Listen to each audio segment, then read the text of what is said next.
citizens need to be about keeping these commandments.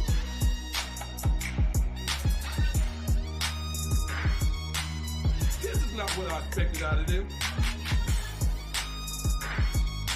The true Bible, the book of our fathers. Right. The Most High has given us guidance on what we need to do. Talk to Eli. Talk to Nashon. Talk to Yikiel. Shalom, shalom, Israel. Shalom, Most High in Christ. Bless y'all. Happy Prep Day. We are into our Friday as we wind down into the Sabbath day. I'm Bishop Yalsab, and I'm glad to be with you today. We are live, brothers and sisters. Yes, sir. We had a great time at Tabernacles. We were off for actually for a couple of weeks. We were trying to get some classes lined up, but we were experiencing a lot of difficulty trying to transmit from out there in the woods, during the tabernacles. So we were unable to, but we will try to make sure that in the event that we are unable to broadcast live, we want to be able to keep something going up there that is interesting, and that is spiritually feeding to your mind, body, and soul. So we are remiss for not being able to provide that for you over the past 2 weeks. But all praise to the Most High. We are here. We are here live. So, brothers and sisters, we thank the Lord that He has brought us to this point where we can come together again. And it's good to have you here with us. Okay, I'm Bishop Yalsab, and I'm going to introduce my crew today. We're kind of light today, but it's all right. We're going to be all right. Shalom, Israel. Most High in Christ. Bless. Officer Nashon. Shalom. Most High in Christ. Bless. Officer you like him. Okay, see. They say, well, wow, what's going on? But that's all right. We got a good show for you tonight, brothers and sisters. The name of our topic is Freedom from Fear and Bondage. Okay, freedom from fear and bondage. I would add sorrow into that as well. Okay, the word sorrow should be applied to that as well. I just want to make a point on this particular show tonight is that we're going to be dealing with somewhat of something that we discussed in the very early episodes of when we were dealing with this show, the Bible Book of Our Fathers, when we were in Concord. And there was a segment that we actually wanted to introduce, that we wanted to bring into to the teachings, and it was the segment called the Psyche segment. This is where we're going to be dealing with certain kinds of psychological issues that affect the way we behave, and we never really got into it, but I'm going to touch a little bit of it now, although I did not necessarily coin this as a Psyche segment. But this would, whenever you would see something on our show making reference to the Psyche segment, it will be involving subjects such as this. Okay, when we read in the Bible, when we read in the Book of Our Fathers, it is our job and our mission to make the Bible real to our people. It is our job to make the Bible colorful, if you will. Make it vivid and colorful so that you can actually see yourselves in the Bible. It's not just words that you just read. It is our job to make it so you can see it as a photo album, because the more you understand that it is your book, you'll have more connection to it. You'll actually put it on like it's your book, like it's your history, where you open it up and you see your mothers and fathers, your brothers and sisters, grandparents, your customs, what you eat, what you should eat, what you shouldn't eat, who your enemies are. When you actually can envelop yourself into your book, the Bible, the Book of Our Fathers, when you can envelop yourselves in that, then it's personal business. The Bible is our personal business. The Bible is our mail.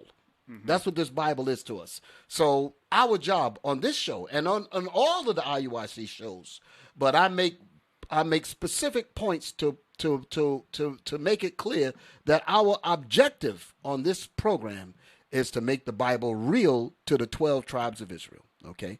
So what I want to do is I'm going to open up with one of those scriptures that we read, but we don't really dig into the words. Like I remember I was listening to Deacon Joshua in one of his classes.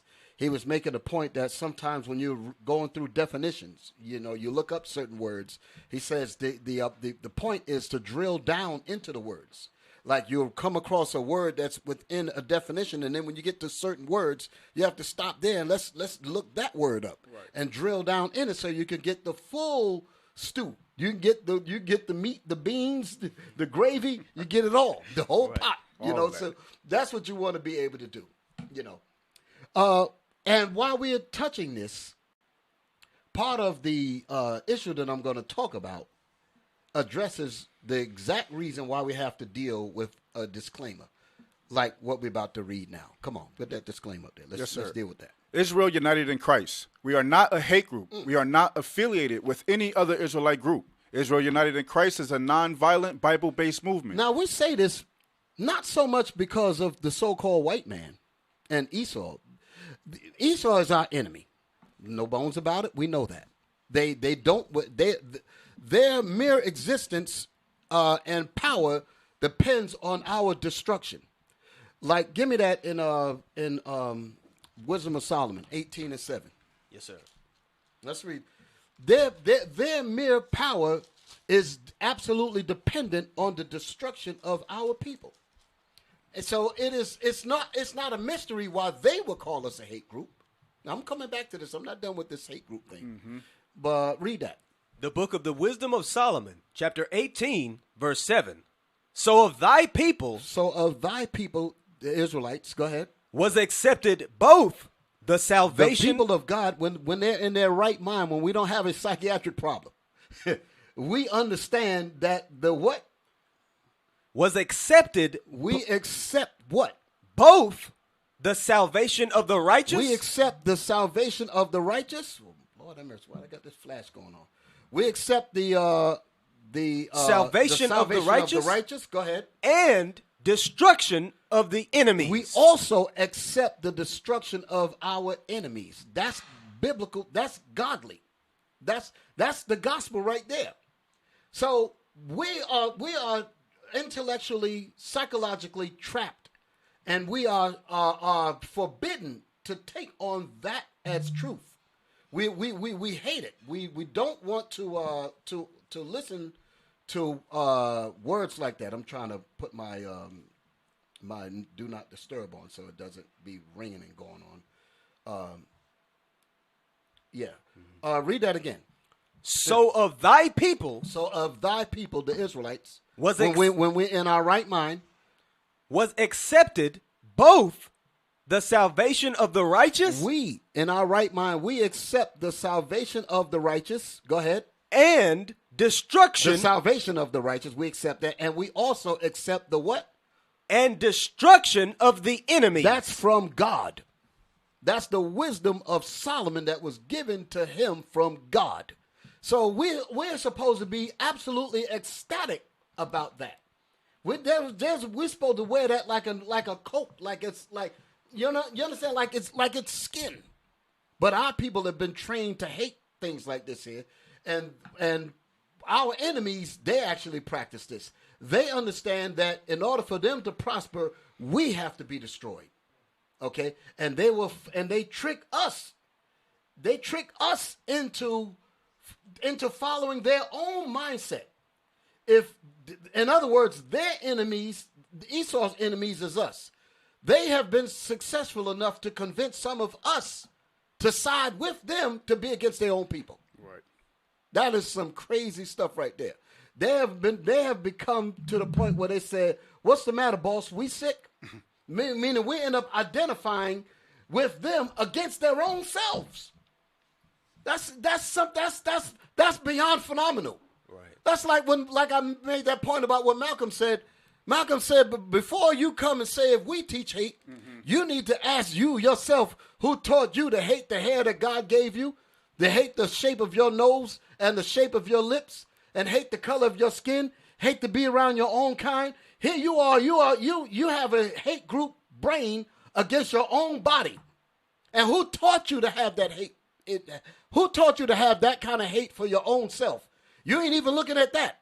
You've allowed them with your sick mind to say, yeah, the black people are a hate group. the black organizations that's trying to help you get out of the destruction of what white supremacy did. They're actually trying to help you get out of it.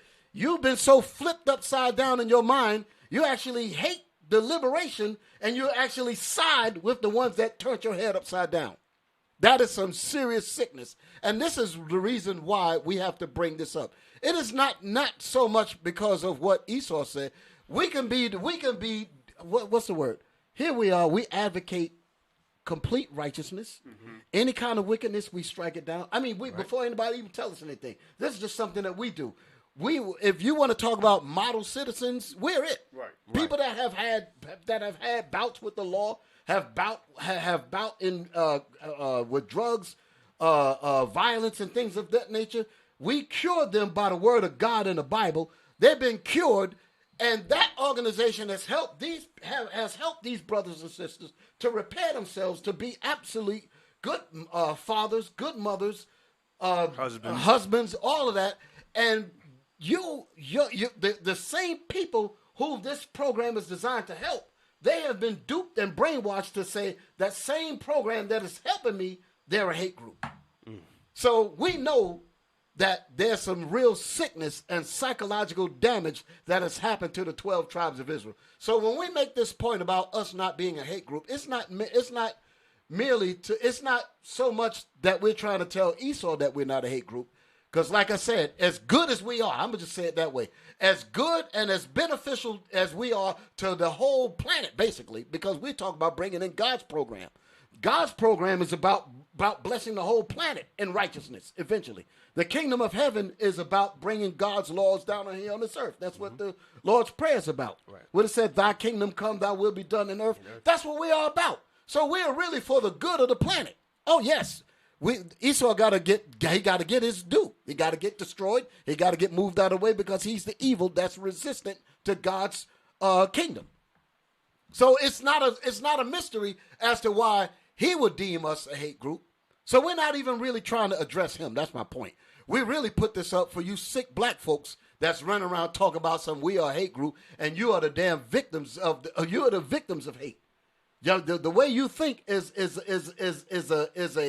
a factory of hatred, just spewing out, where you hate your own self, you hate your children, you hate your wives, you hate your husbands. We hate each other, and you run around talking about we're a hate group, and we're trying to undo the damage that has been done to you and me.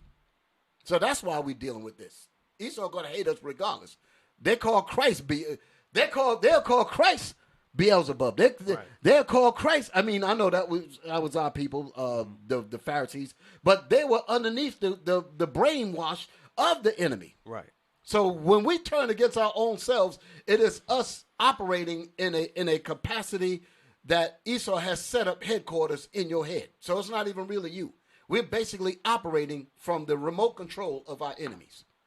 So we're really trying to address. We're trying to interrupt the remote signals to get you to think right. So that's why we're dealing with this here. Go ahead, Officer Michelle.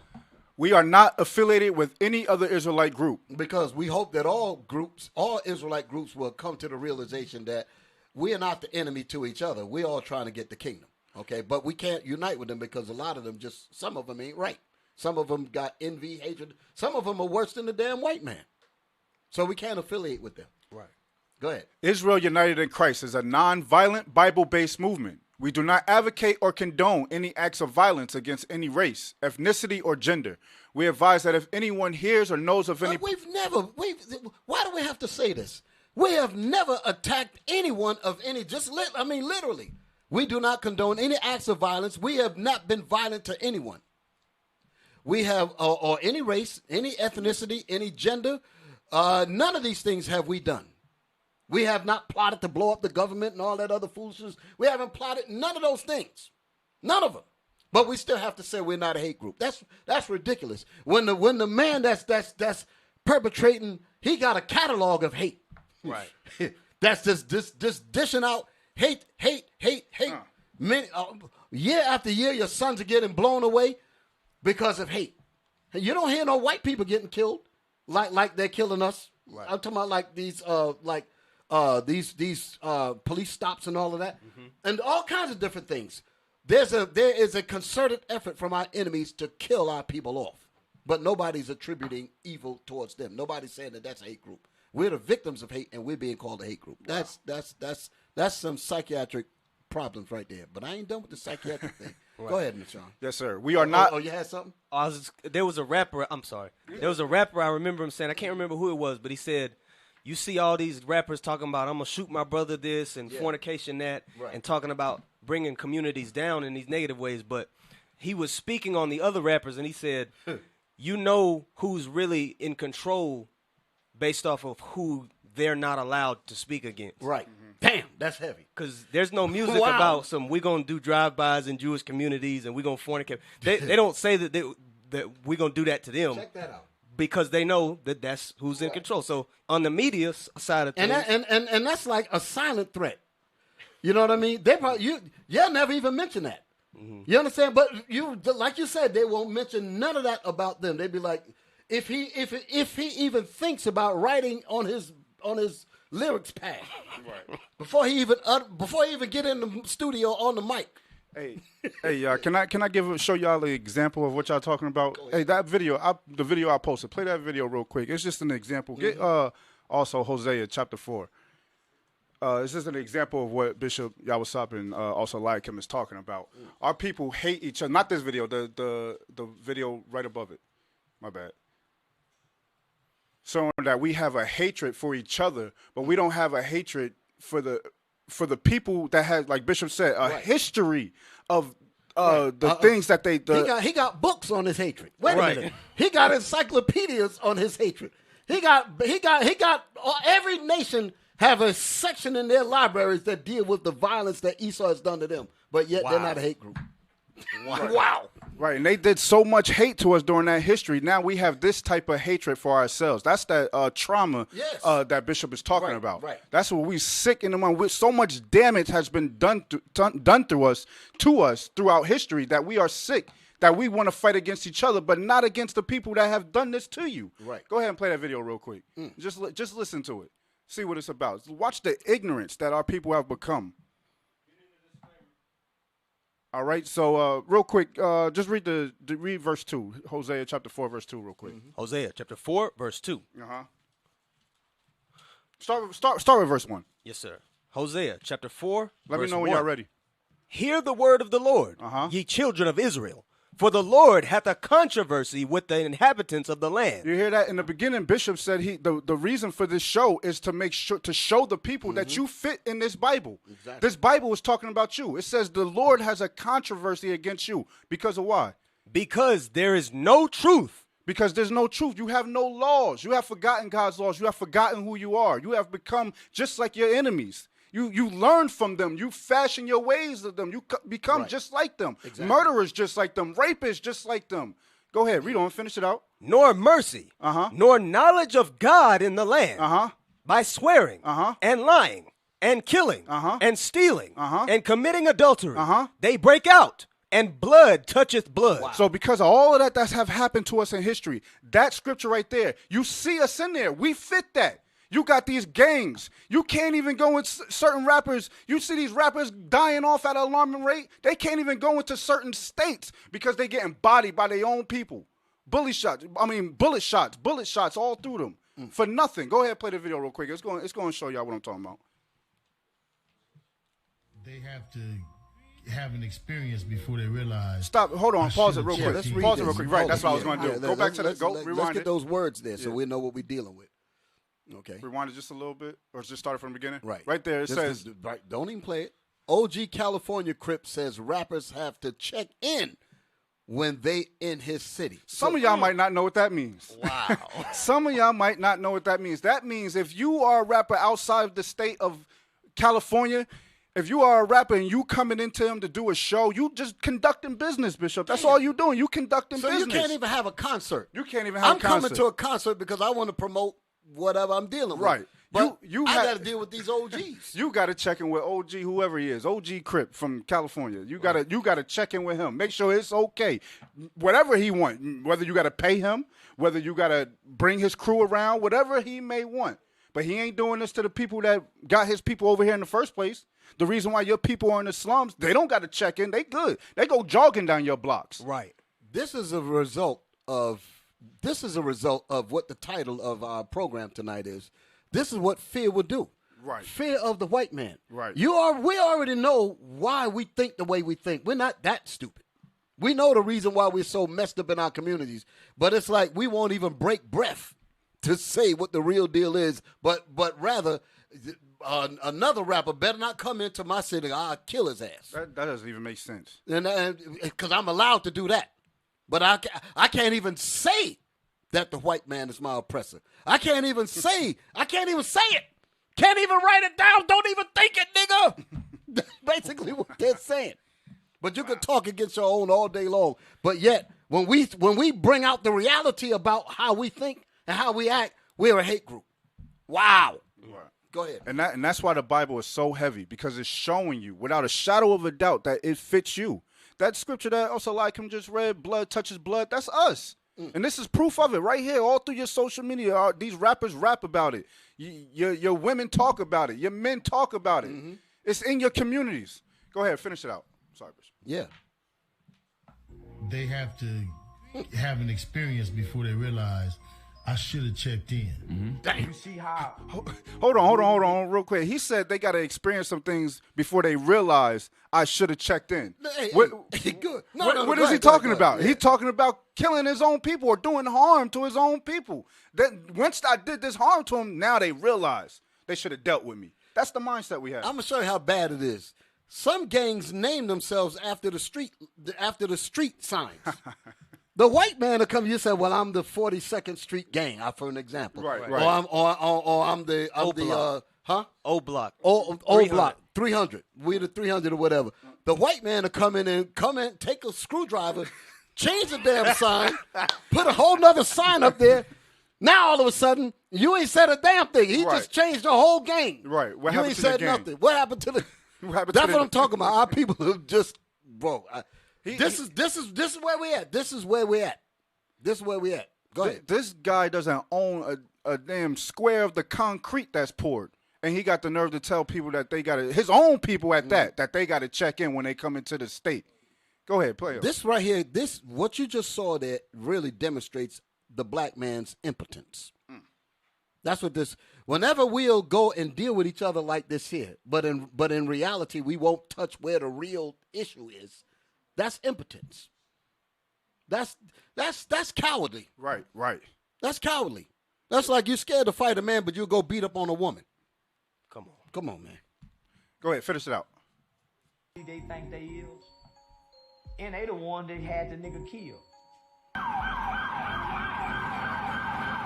Shots fired, a fight taken to the streets, and this chaotic scene, the ending of a shooting that started in Los Angeles, California. It says this happened to Quando. I can't see the other name. Quando Rondo. This is a rapper because he didn't check in. He didn't check in. Right. What happened? Shots rang out. Now this man is dead. Lost his life because he didn't check in with the OGs of California, California Crips. Go ahead, finish it out. It's almost over. Sheriff's deputies pulling out a man who had been shot in an SUV. Savannah rapper Quando Rondo, a passenger in that car, frantic. More trauma. You hear the brother in the background screaming, no, more trauma on our people. For nothing, for nonsense. Blood touches blood. Our people don't even realize what they're doing to each other, but they won't do nothing to the people that started this harm to them. So what if the Israelites are a hate group, what Israelite caused that to be? Where did that mentality come from to do just what you see in there? But nobody's pointing the fingers at where the real, like Malcolm said, before you call us a hate group, you yourself need to ask you who taught you to hate what God gave you. You hate your own selves. You hate your own people. You hate your own families. You hate your own brothers. You ain't questioning none of that. Yeah, that's where we're at. Let it rock. I won't say nothing else. Let it. They the ones that had him shot up because he didn't check in.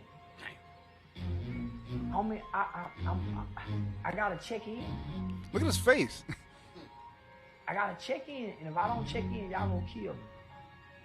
Why do I gotta check in? What are y'all doing for me? But they feel like they bigger than the program, like Quando Rondo. You can't call me when the fire hot. They feel like they bigger than the program. Talking about black folks. What program? Right, the white man said, "The hell with your damn program." You know, he'll step on your program. Right. Change it all up. He'll step on you while he reach up and change the street sign. He said, "Bend down, nigga, and stand on your back and let me change the street sign." Finish reading this so we can get on it. Yes, sir. Yes, sir. We are not affiliated with any other Israelite group. Israel United in Christ is a nonviolent Bible-based movement. We do not advocate or condone any acts of violence against any race, ethnicity, or gender. We advise that if anyone hears or knows of any plots to cause harm to anyone or to break the laws of the land, you must contact the proper authorities to bring awareness to any possible threat, as stated in Leviticus 5:1. Right. Black people basically is the same mentality of that brother that we just saw. They won't point the finger to where the real issue is. They're basically saying that we as Israelites, we got to check in. Did Master say that y'all could teach that? Right. Did Master say that y'all can come on TV and say the things that y'all saying? The white man, Master, my Master, said that y'all's a hate group. And I have to concede with him because if Master's sick, I'm sick. Wow. That's what we're dealing with. But again, like I said, we're in the psyche segment. Okay. Let's read Isaiah 14.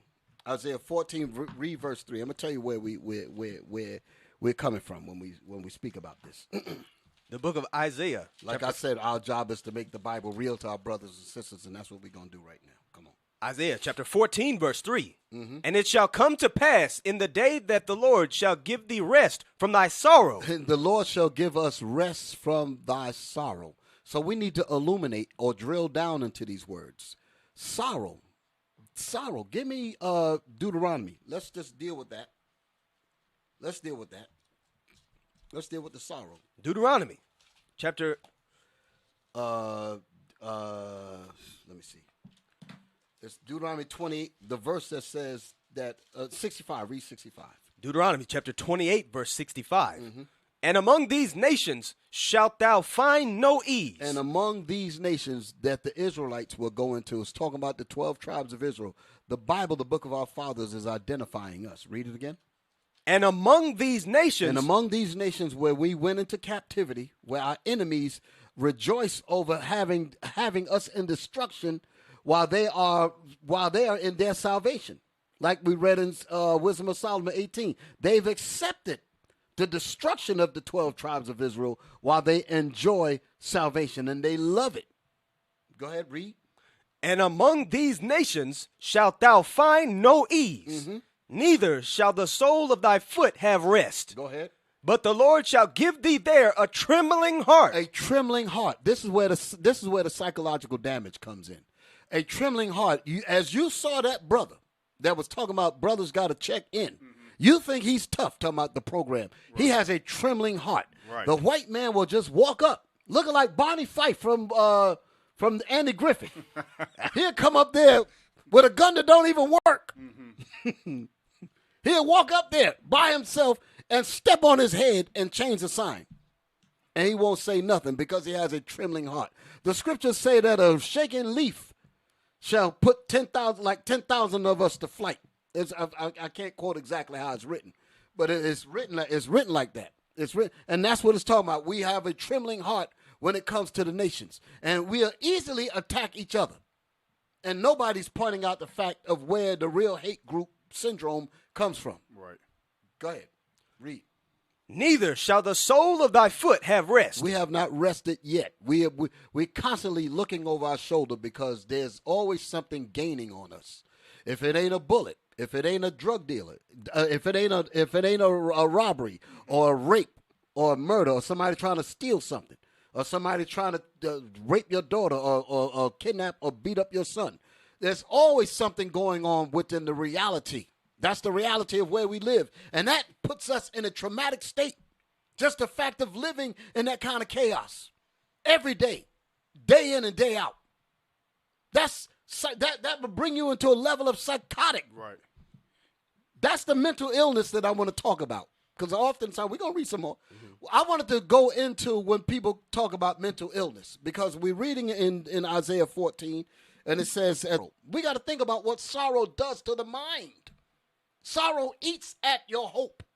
When you are sorrowful people, everything is bleak. You have no vision. You have no direction. We're going to school for what? A lot of us, when we even go on to college, some of us make it because our parents push us. You got to go to school. You got to go. A lot of us don't even know why we're going. Right. We're just going because it's something to do. But even when we get in college, we can't even see beyond anything in terms of graduating. We know that when we get to the point of even graduating, we still got to leave the university and go out and ask for a job of a racist system. Many of us already know that the doors are going to be closed before we even get there. And we learn that from elementary school. Mm-hmm. So we have to put all of that in the back of our minds, so to speak, and ignore it. That's that defense mechanism. We know the reality of how the system really deals with us. Right. And we have to act like it's not there. That's I'm gonna read about that defense mechanism. We have to pretend that it's not there. Oh no, it's not racist. It's not a racist. And we have to do that to justify our drive to continue, knowing that we don't have the same opportunities that our quote unquote white counterparts have. Right. They guarantee the job before they even go to. They come out of high school and you come out with a bachelor's, damn near master's degree, and the white man is making more money than you. You already know that to be the facts. How does that work on your psyche? That's sorrow. No hope. No hope. That's the reality. But we act like that doesn't exist. That's sickness. That produces a level of sickness. That's why that scripture in Proverbs says that hope deferred, right? Mm-hmm. Hope deferred maketh the mind sick. Okay, because when you cannot plot your own destiny, when you can't plot your own direction as a man, you want to be able to lay down the foundation for your family. You want to be able to say that I want to have this done. I want to do that. As a man, you want to be able to do that. But you're gonna face impediments, roadblocks, all types of things that's gonna cut you off. But meanwhile, at the same time, you still have to quote unquote find your attributes that qualifies you as a man. Right. And being that your attributes that really qualify you as a man is purely shut off, now you got to be a man with a gun running around in the street and sell dope and talking about this nigga didn't pay attention to the program and kill him when he shows up. And you call that manhood. That's the psychoticness of that's going on with our people.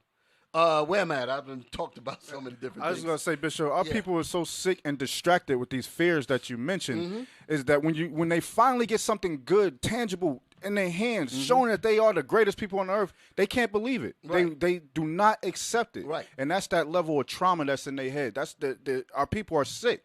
The whole head is sick, all because of what has been because of sin, first and foremost, and because of the level of trauma that Esau has done to our people throughout history. Right.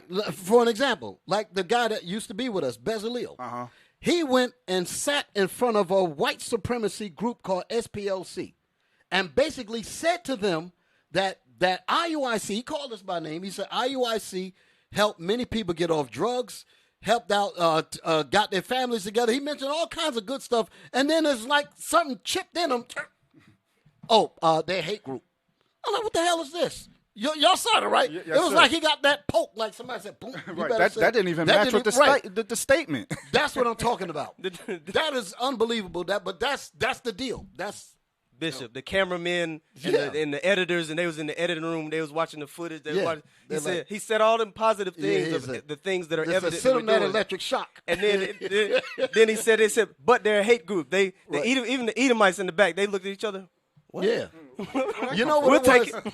Hey, you know what it is? There's an experiment there was an experiment that was done in the, I think the 60s, around the 60s. I think it was Yale University. It was Stanley Milgram's obedience experiment. And what they were doing, they were testing would they follow the dictates of someone in authority. But the real tester was the person that was working the generator, because they were saying the experiment requires you to continue. So the guy that was in the chair with the shock was told to continue, because the man in the lab coat said Because he would hear the guy in the back scream, ow, when they had the shock on him. Right. And he said, that man's going to die in there. He said, don't worry about that. The experiment requires you to continue. So he kept on shocking him. But in reality, he wasn't being shocked. But what I'm saying is that when this dude sat up there on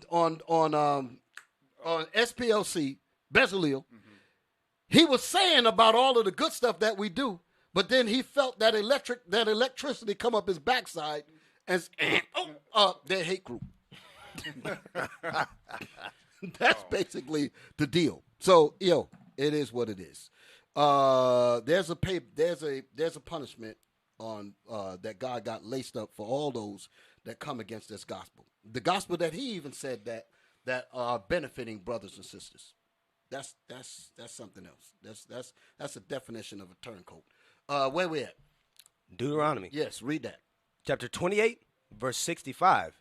And among these nations shalt thou find no ease. And among these nations shall thou, the Israelites, find no ease. How in the world are you going to call the victims of what we're reading a hate group? Right. You shall find no ease. Listen. Go ahead. Neither shall the sole of thy foot have rest. Go ahead.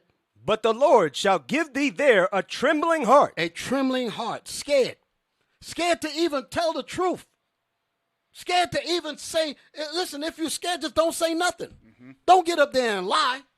If you're scared, just put the microphone down and just go, sit on the porch or whatever and lean back. But don't get up there and lie. Damn. Go ahead, read. And failing of eyes. And failing of eyes meaning no vision. That's what it's talking about. When it says trembling of heart, that's scared, in fear. That's what that's talking about. You're terrified. We are terrorized, traumatized people. Scared to even we can't even come to our brothers and say, you know what? We need to do something for ourselves to go against this obvious oppression that we're feeling. We're scared to even build with each other. Exactly. For an example, Bishop, that so-called that rapper that came into that state, if they were cool like that or had love for each other, maybe you could have hired the brother. Yeah. Maybe you could have hired the people for hired them for protection. But they so scared that they can't even treat each other with some type of dignity. Because they know how this man is. He said, if you even think about trying to do something positive, we will kill you. That's how this man gets down. So we live with that trauma. We live with it. And knowing that your manhood is just completely squashed, but you're still trying to act like you're a man. So you do stupid things in quote-unquote pseudo-manhood. Like, I'm going to shoot him down because I got my guns and I got my this and I got my that. You better watch out for me because I'm bad. Right. You ain't bad, nigga. You're just a pawn for the enemy to kill your own brother and can't even do what's right by the scriptures and what's right in just plain sense. Right. Your whole nation is oppressed, but yet you want to oppress each other in favor of your enemy, because they're the ones that's benefiting from this. Right. If a fisherman has crabs in a barrel and he sees the crabs, one of them is about to escape, and then one grabs it and pulls it back into the water. Right. The fisherman says, I like that crab. I ain't even have to walk over there. Right. He keeping the rest of them in the barrel. That's how they look at you, apologetics. Oh, man, we're going to keep this supremacy system. We're going to keep oppressing them, and you're going to help us. Right. Exactly. Where we at? See, and again, digging all this, like I say, going into that pot of stew, getting the meat, the beans, you're getting it all. We got to go in there and bring it all up. Right. Go ahead, read. And failing of eyes. Go ahead. And sorrow of mind. And sorrow of mind. That's that sorrow again. And sorrow of mind. Failing of eyes. See, you got to take all that. Failing of eyes, again, means no vision. The failing of your vision, meaning we cannot see our way out of this circumference of ignorance and evil that we are trapped in, that we are intellectually trapped in. Hold it. I want you to read something. Go to the Willie Lynch book. See, I'm just going all over the place now. Bring it out. All right. Go to the Willie Lynch book. I want you to read this, Eliakim. Yes, sir. We don't often read this too much. Show the cover so they know what we're reading from. Show the cover. It should be one page back. One. Yes. Let them see that. This is what we're reading from the Willie Lynch letter and the making of a slave. Let's go to the page now. I want you to go to the to this, the highlighted part. Now, this particular chapter here is going into what they say, what does it say? Controlled language. That's the part that he's dealing. Controlled language. So they're saying how to control the language of the slaves, right? Read that. For example, This is an example of controlling the language that we speak. Because if the language, if the way we talk is gonna have an effect on how we act. Out of the mouth, the way you speak is a reflection of how you're gonna be. Read. For example, if you told a slave that he must perform in getting out our crops, Go ahead. and he knows the language well, In other words, he knows that these are not really our crops. So if you don't control the language of us, so where we say, what's the matter, boss? We sick? If the white man is sick, like Malcolm said, if his house catch on fire, I'm praying for a wind to come along. Because he doesn't see Master's house as his house. Right. I don't see your crops as my crops. He said, if you got black people thinking independent like that, we got a problem. We need them to identify with us. We need them to identify.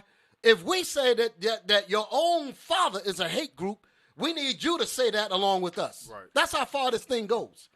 They will say, you're a hate group. So what says thou?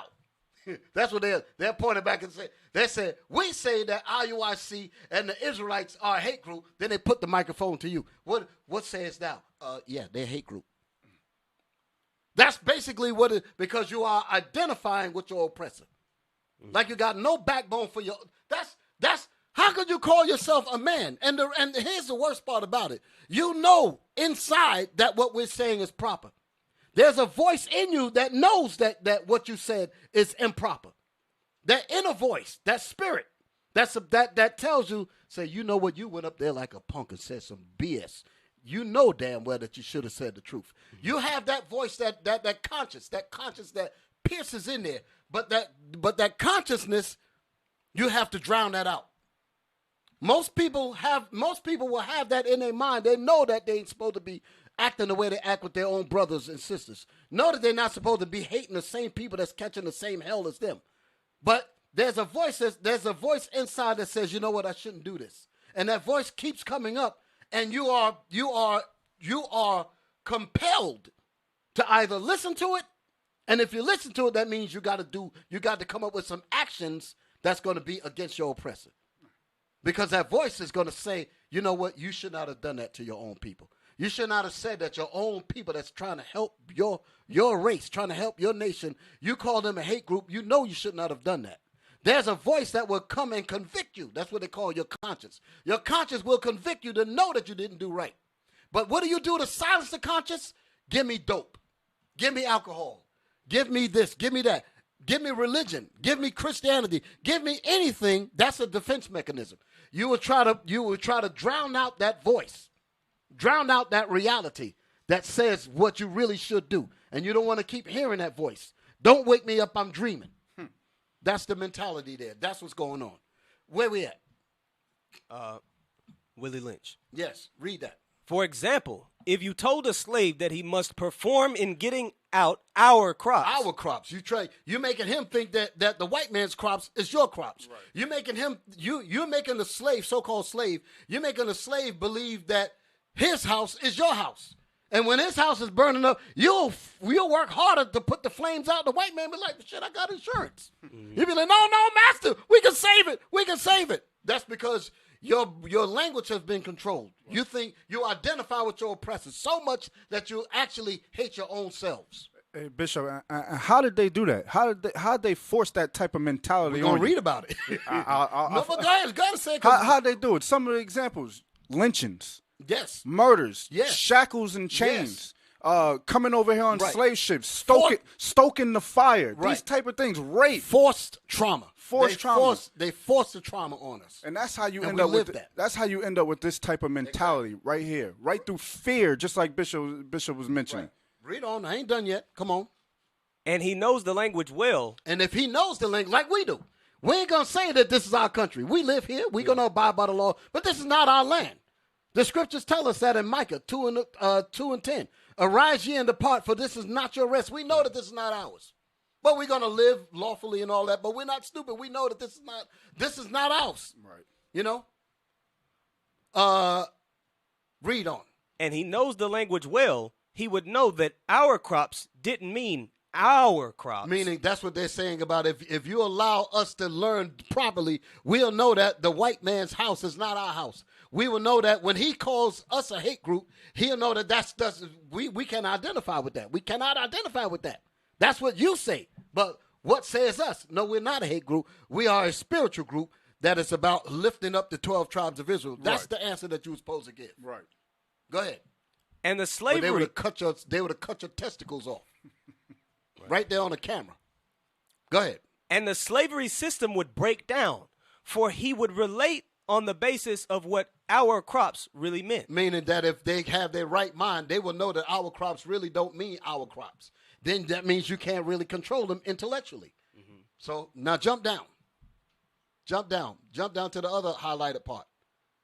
Read that. This is going into the thing about the hate group, how we identify. Go ahead, read. For example, if you put a slave in a hog pen and train him to life there and incorporate in him to value it. Train him to live his life there. I guess that's how that was supposed to read. To train him that his whole existence is in that hog pen. Read that again.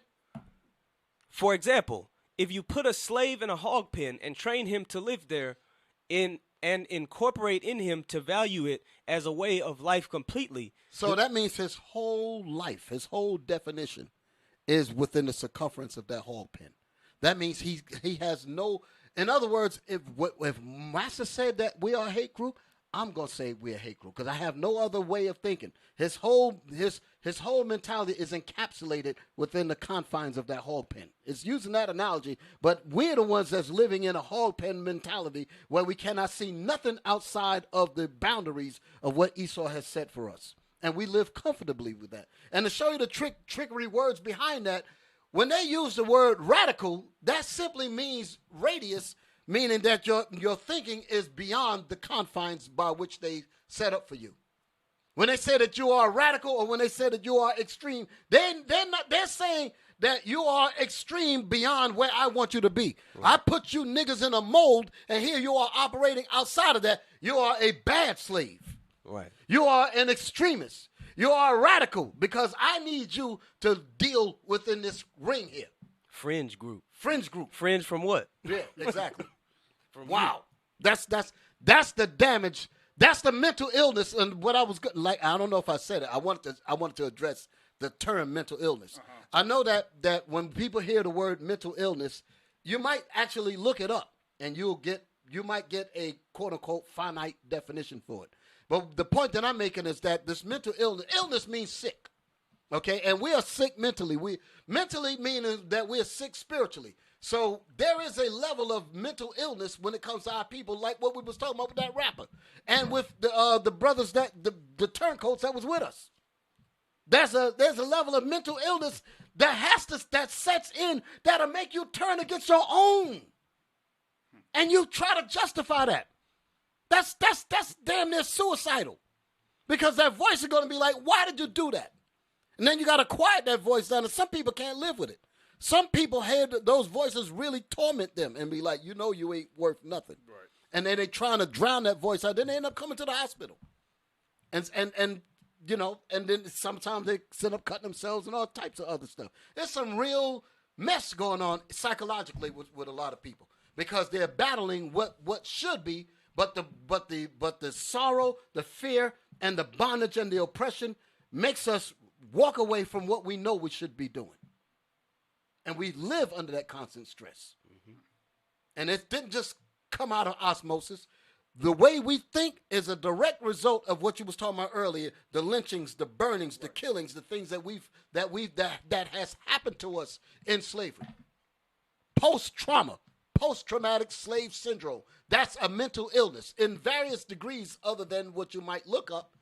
When you look up mental illness, you will, like I said, you will get a finite definition where they'll tell you certain other things about it. But I'm saying that there are variations of being mentally ill or spiritually ill when it comes to how you're supposed to act and how the way you're acting. If you're not acting the way you're supposed to act, you are ill.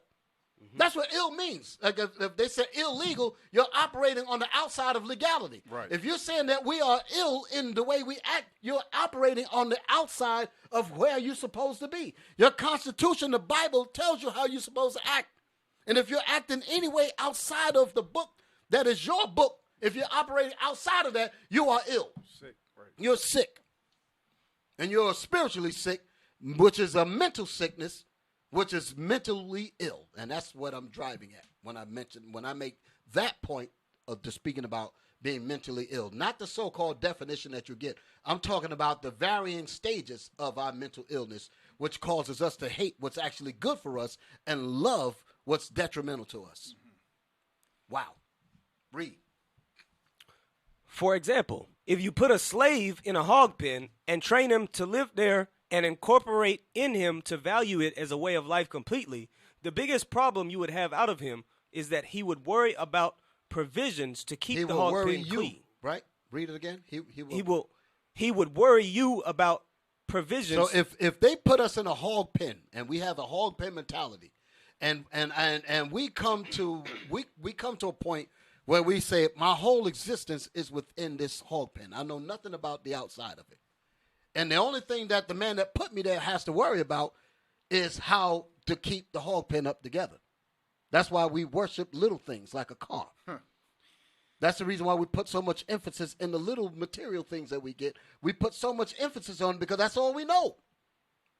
White man don't give a damn about no damn car or this and that and the other. But we would be like, oh, that's my treasure. Like Linus and his blanket.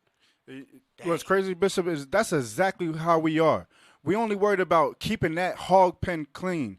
Meanwhile, there's a whole world out there. Guess what? That world was made for you. Mm-hmm. That hog, yes. To speak of. Right. You represent you being Israel. The world was made for you. You don't even know anything about it. Mm-hmm. You worried about that hog pen being clean. Exactly. Because that's the extent of your existence. That's what he says. Read it again, the whole thing. We're gonna go through it. For example, if you put a slave in a hog pen and train him to live there and incorporate in him to value it as a way of life completely, the biggest problem you would have out of him is that he would worry you about provisions to keep the hog pen clean. Can I get some rims on my hog pen? Can I get some this leather seats? Can I shine it up? Can I this and that and the other? And that's the extent. I'm just dramatizing it to show you that. Right. Can I value these sneakers? I'll kill you over these sneakers, nigga. That's the only thing I know about. This jacket. What kind? I said 8-ball jacket. I be losing brothers when I go back that far. So what kind of stuff they got out now? I don't even know. I don't even keep up. But the things that we value now. We kill each other over because that's our whole existence. That's a hog pen mentality. That's what I'm talking about. That's a hog pen mentality.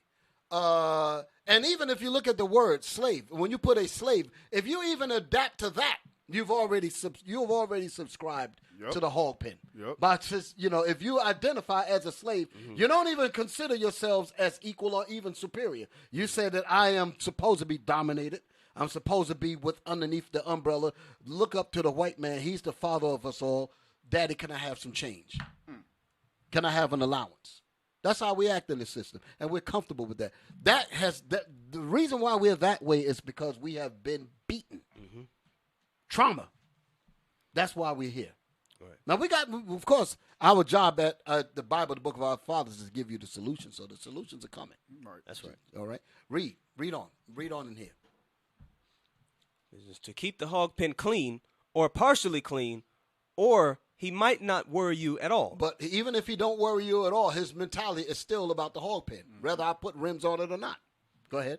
On the other hand, if you put the same slave in the same hog pen, and make a slip and incorporate something in his language incorporate something in his language, meaning that this is not my crops.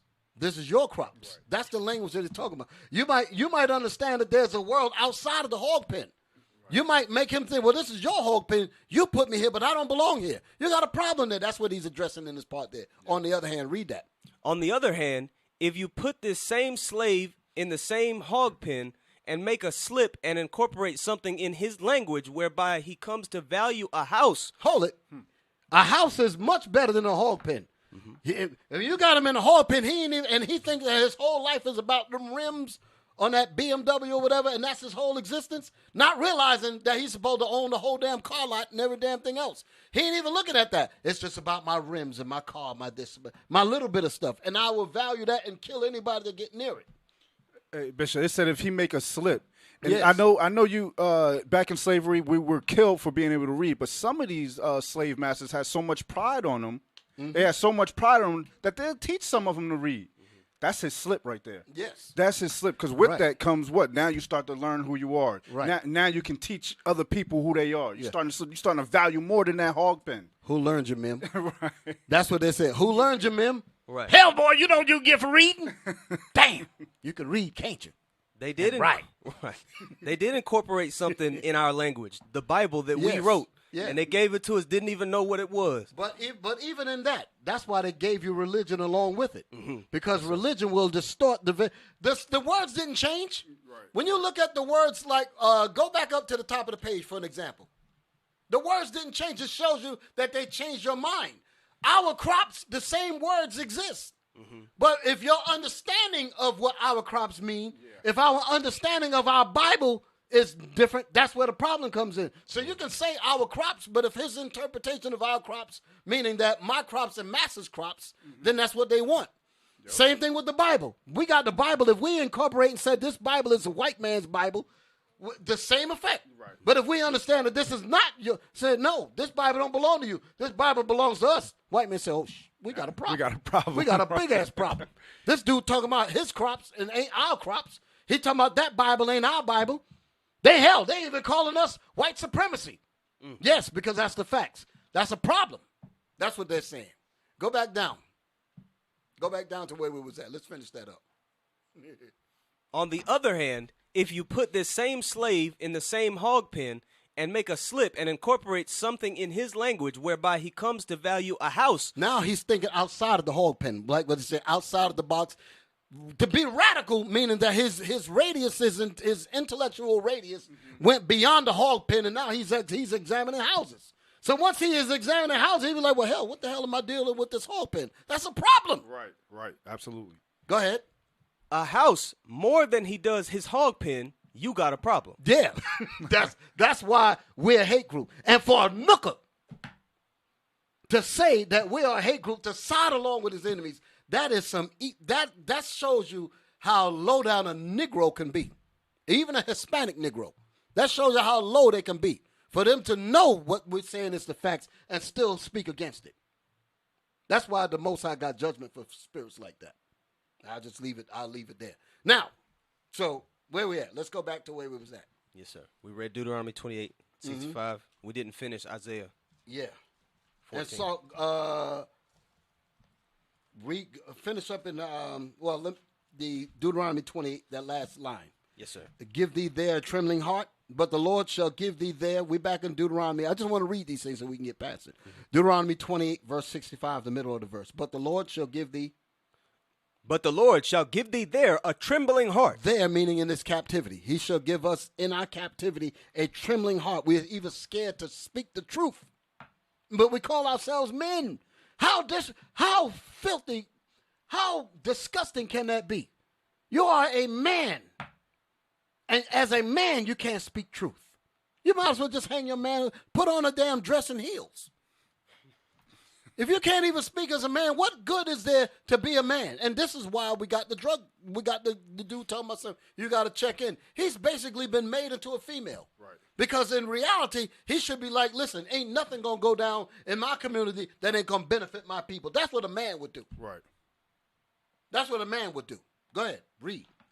And failing of eyes, and sorrow of mind. And failing of eyes, meaning no vision.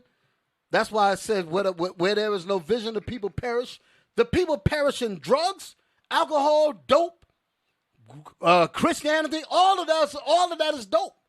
All of that is a tranquilizer to kill the real spirit that's making you question your reality. Alcohol distorts your reality. Yep.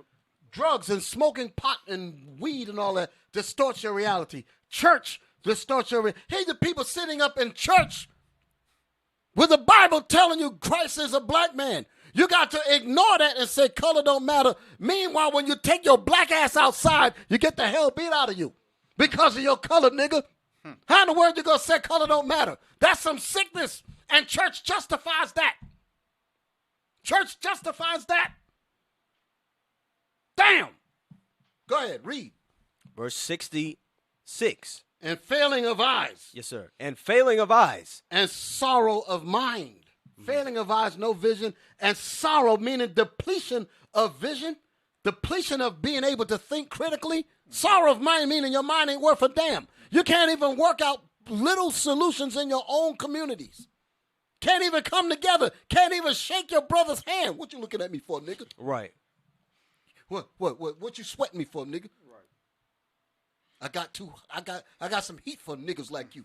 Right. That's us. Body language experts have examined the way that black people walk past each other on the street. Yeah. And have noticed the behavioral it's body language. Right. But The they undertones, differentiated right. what we do versus how everybody else act that's not under the oppression we under. Wow. Damn, that's amazing. And the fact that they did a study on it.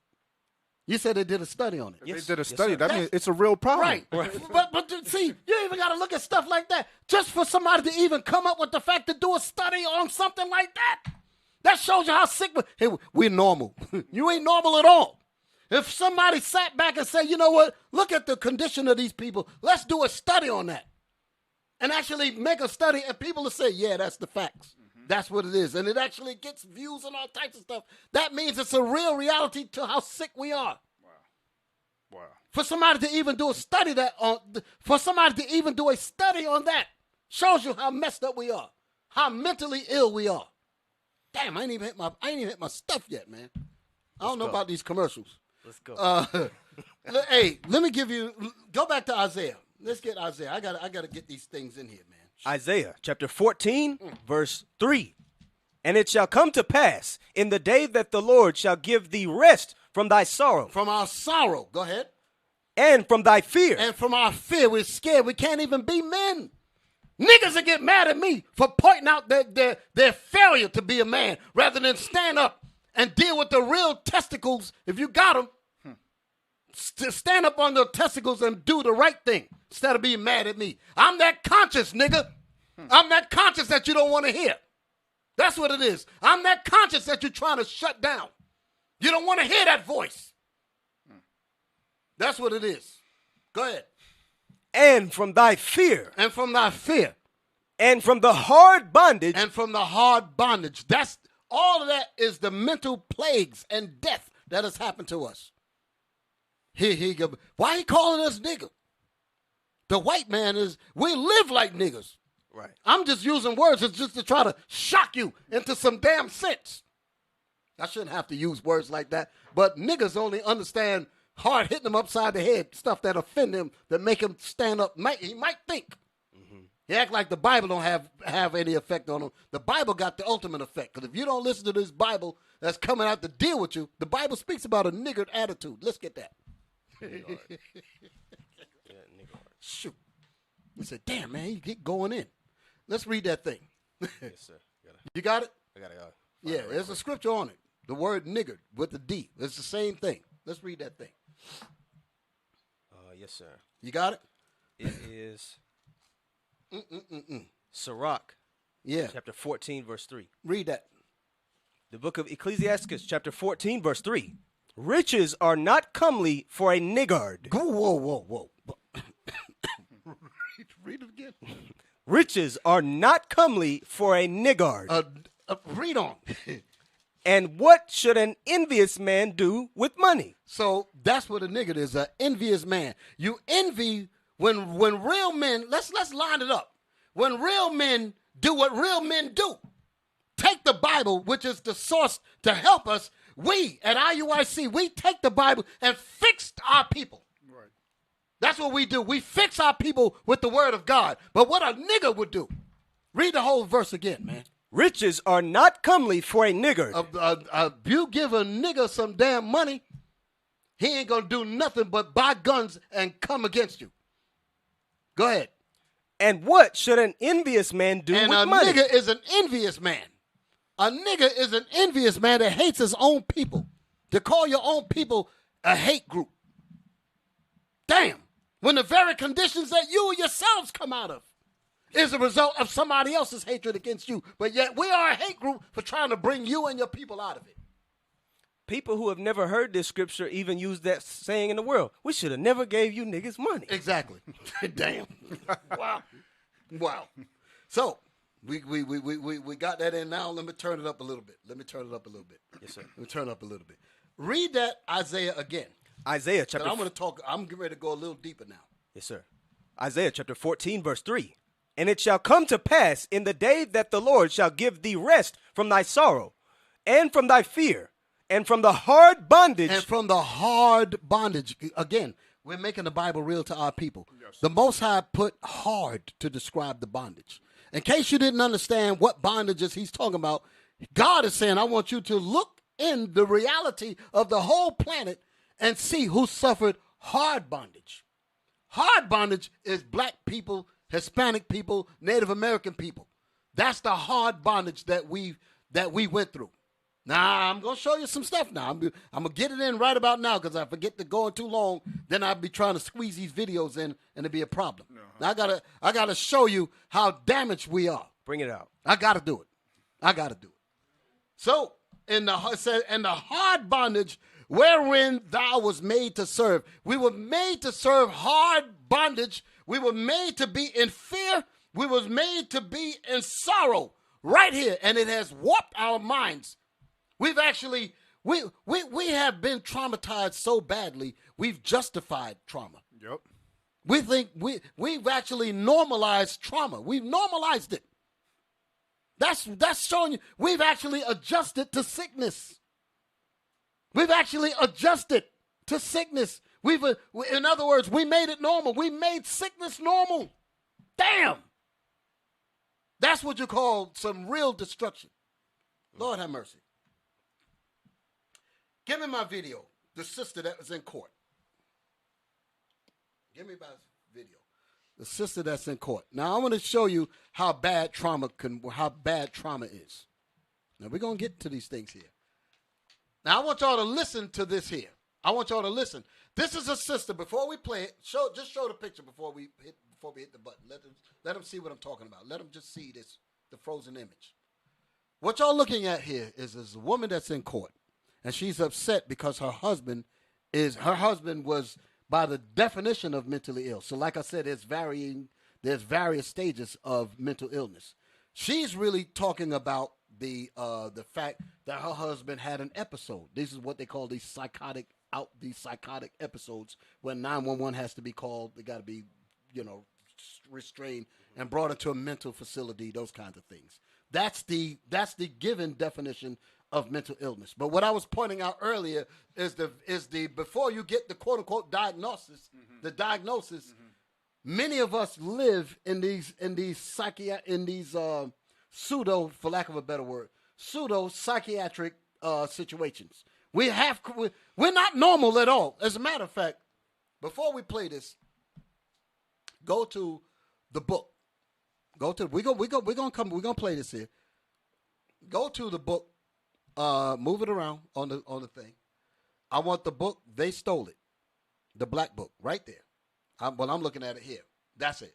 Show that. Then we're gonna go to the page. This is a book written by this brother. I had this book for about 30 years. I got it right around the time I entered the truth in 91. So I had this book a long time. They stole it, but you must return. Look at that title.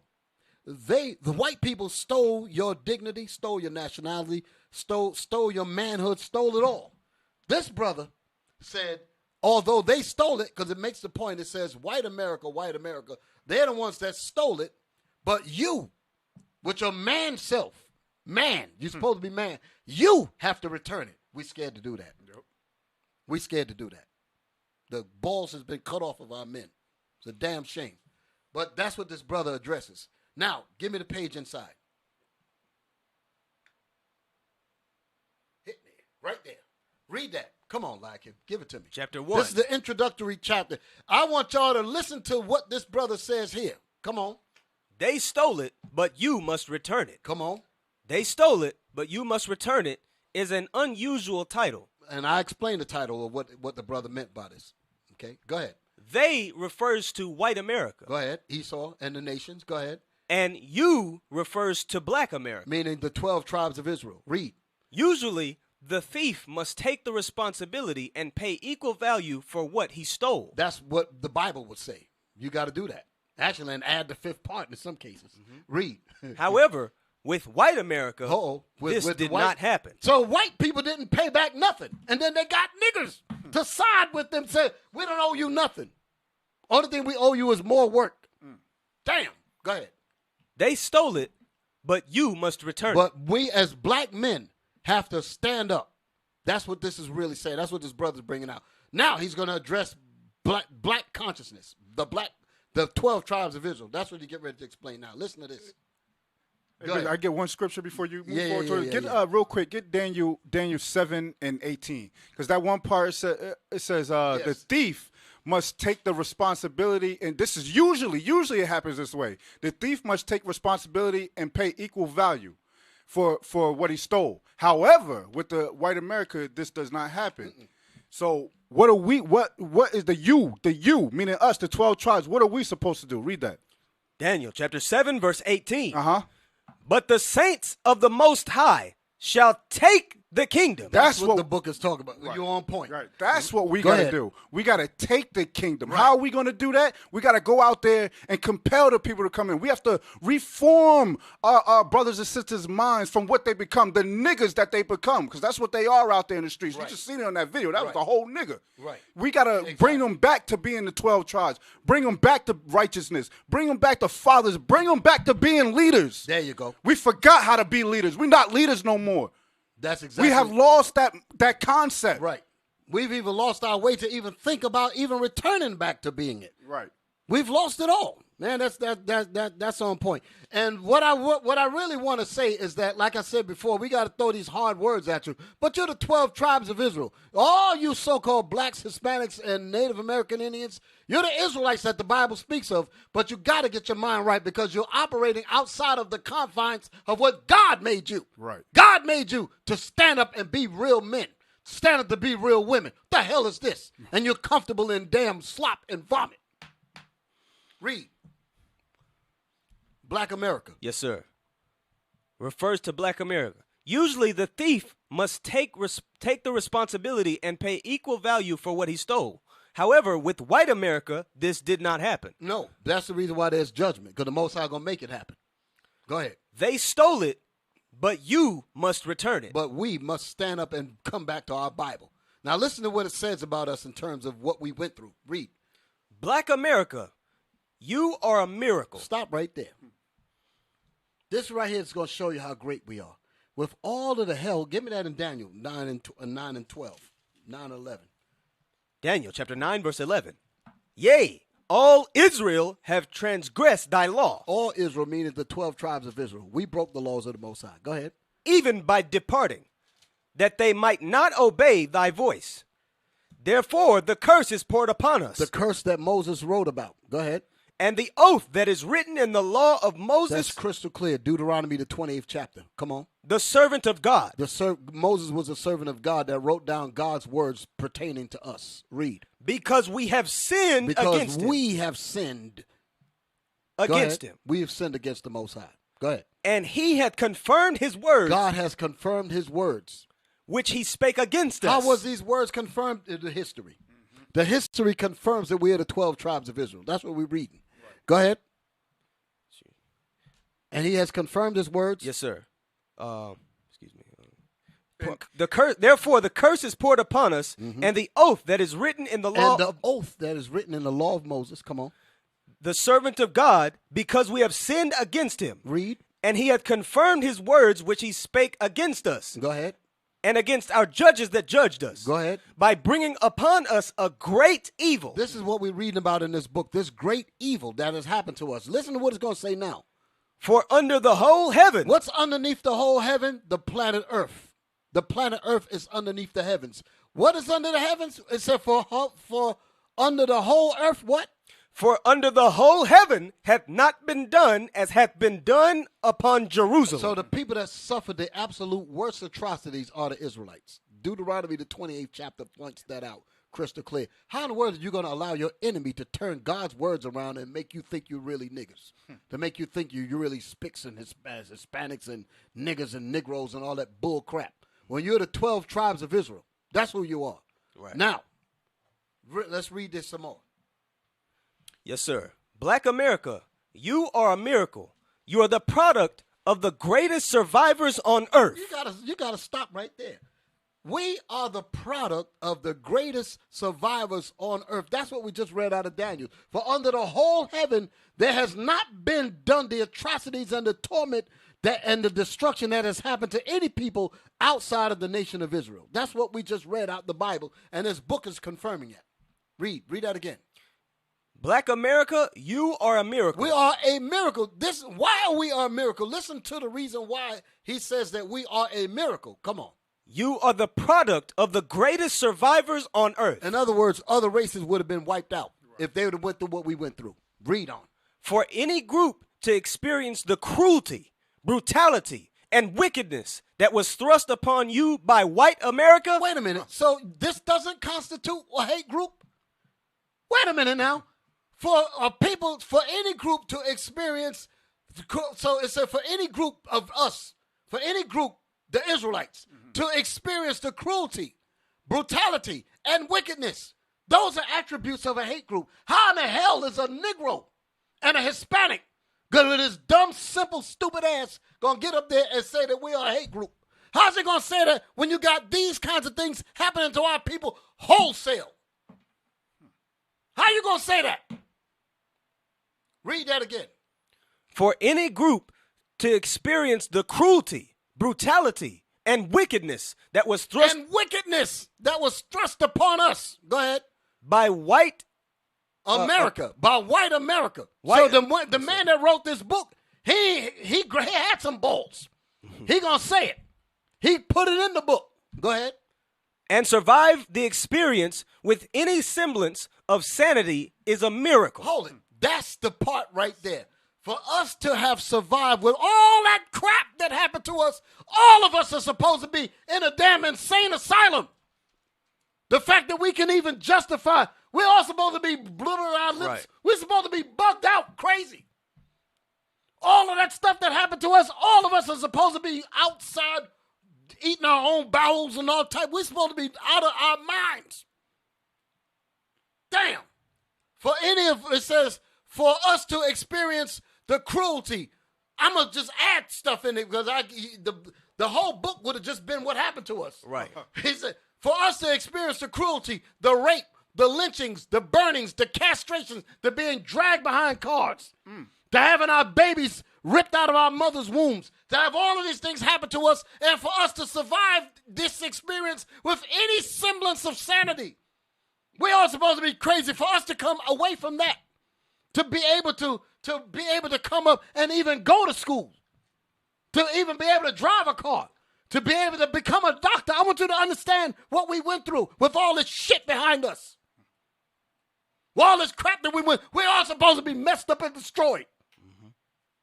We went through all of that, and we still able to be right there in your behind with technology and greatness. We are definitely a miracle. What these things that was done to us would have wiped out anybody. You talking about some damn so-called Jews. Them bastards ain't went through no crap like what we went through. Right. The hell is this? The scripture, the thing said what? Read that. It says, and to survive the experience. And survive the experience with any semblance That's where any semblance. In other words, we are 98% crazy, but we got 2% sanity. We have 2% sanity. The brother says, even if you have that, you are a miracle. Right. Wow. We're well beyond 2% sane. You dig it? It says for us to have any semblance. It's not even talking about real sanity. A semblance of sanity. See, that's why I'm saying you got to go into these words.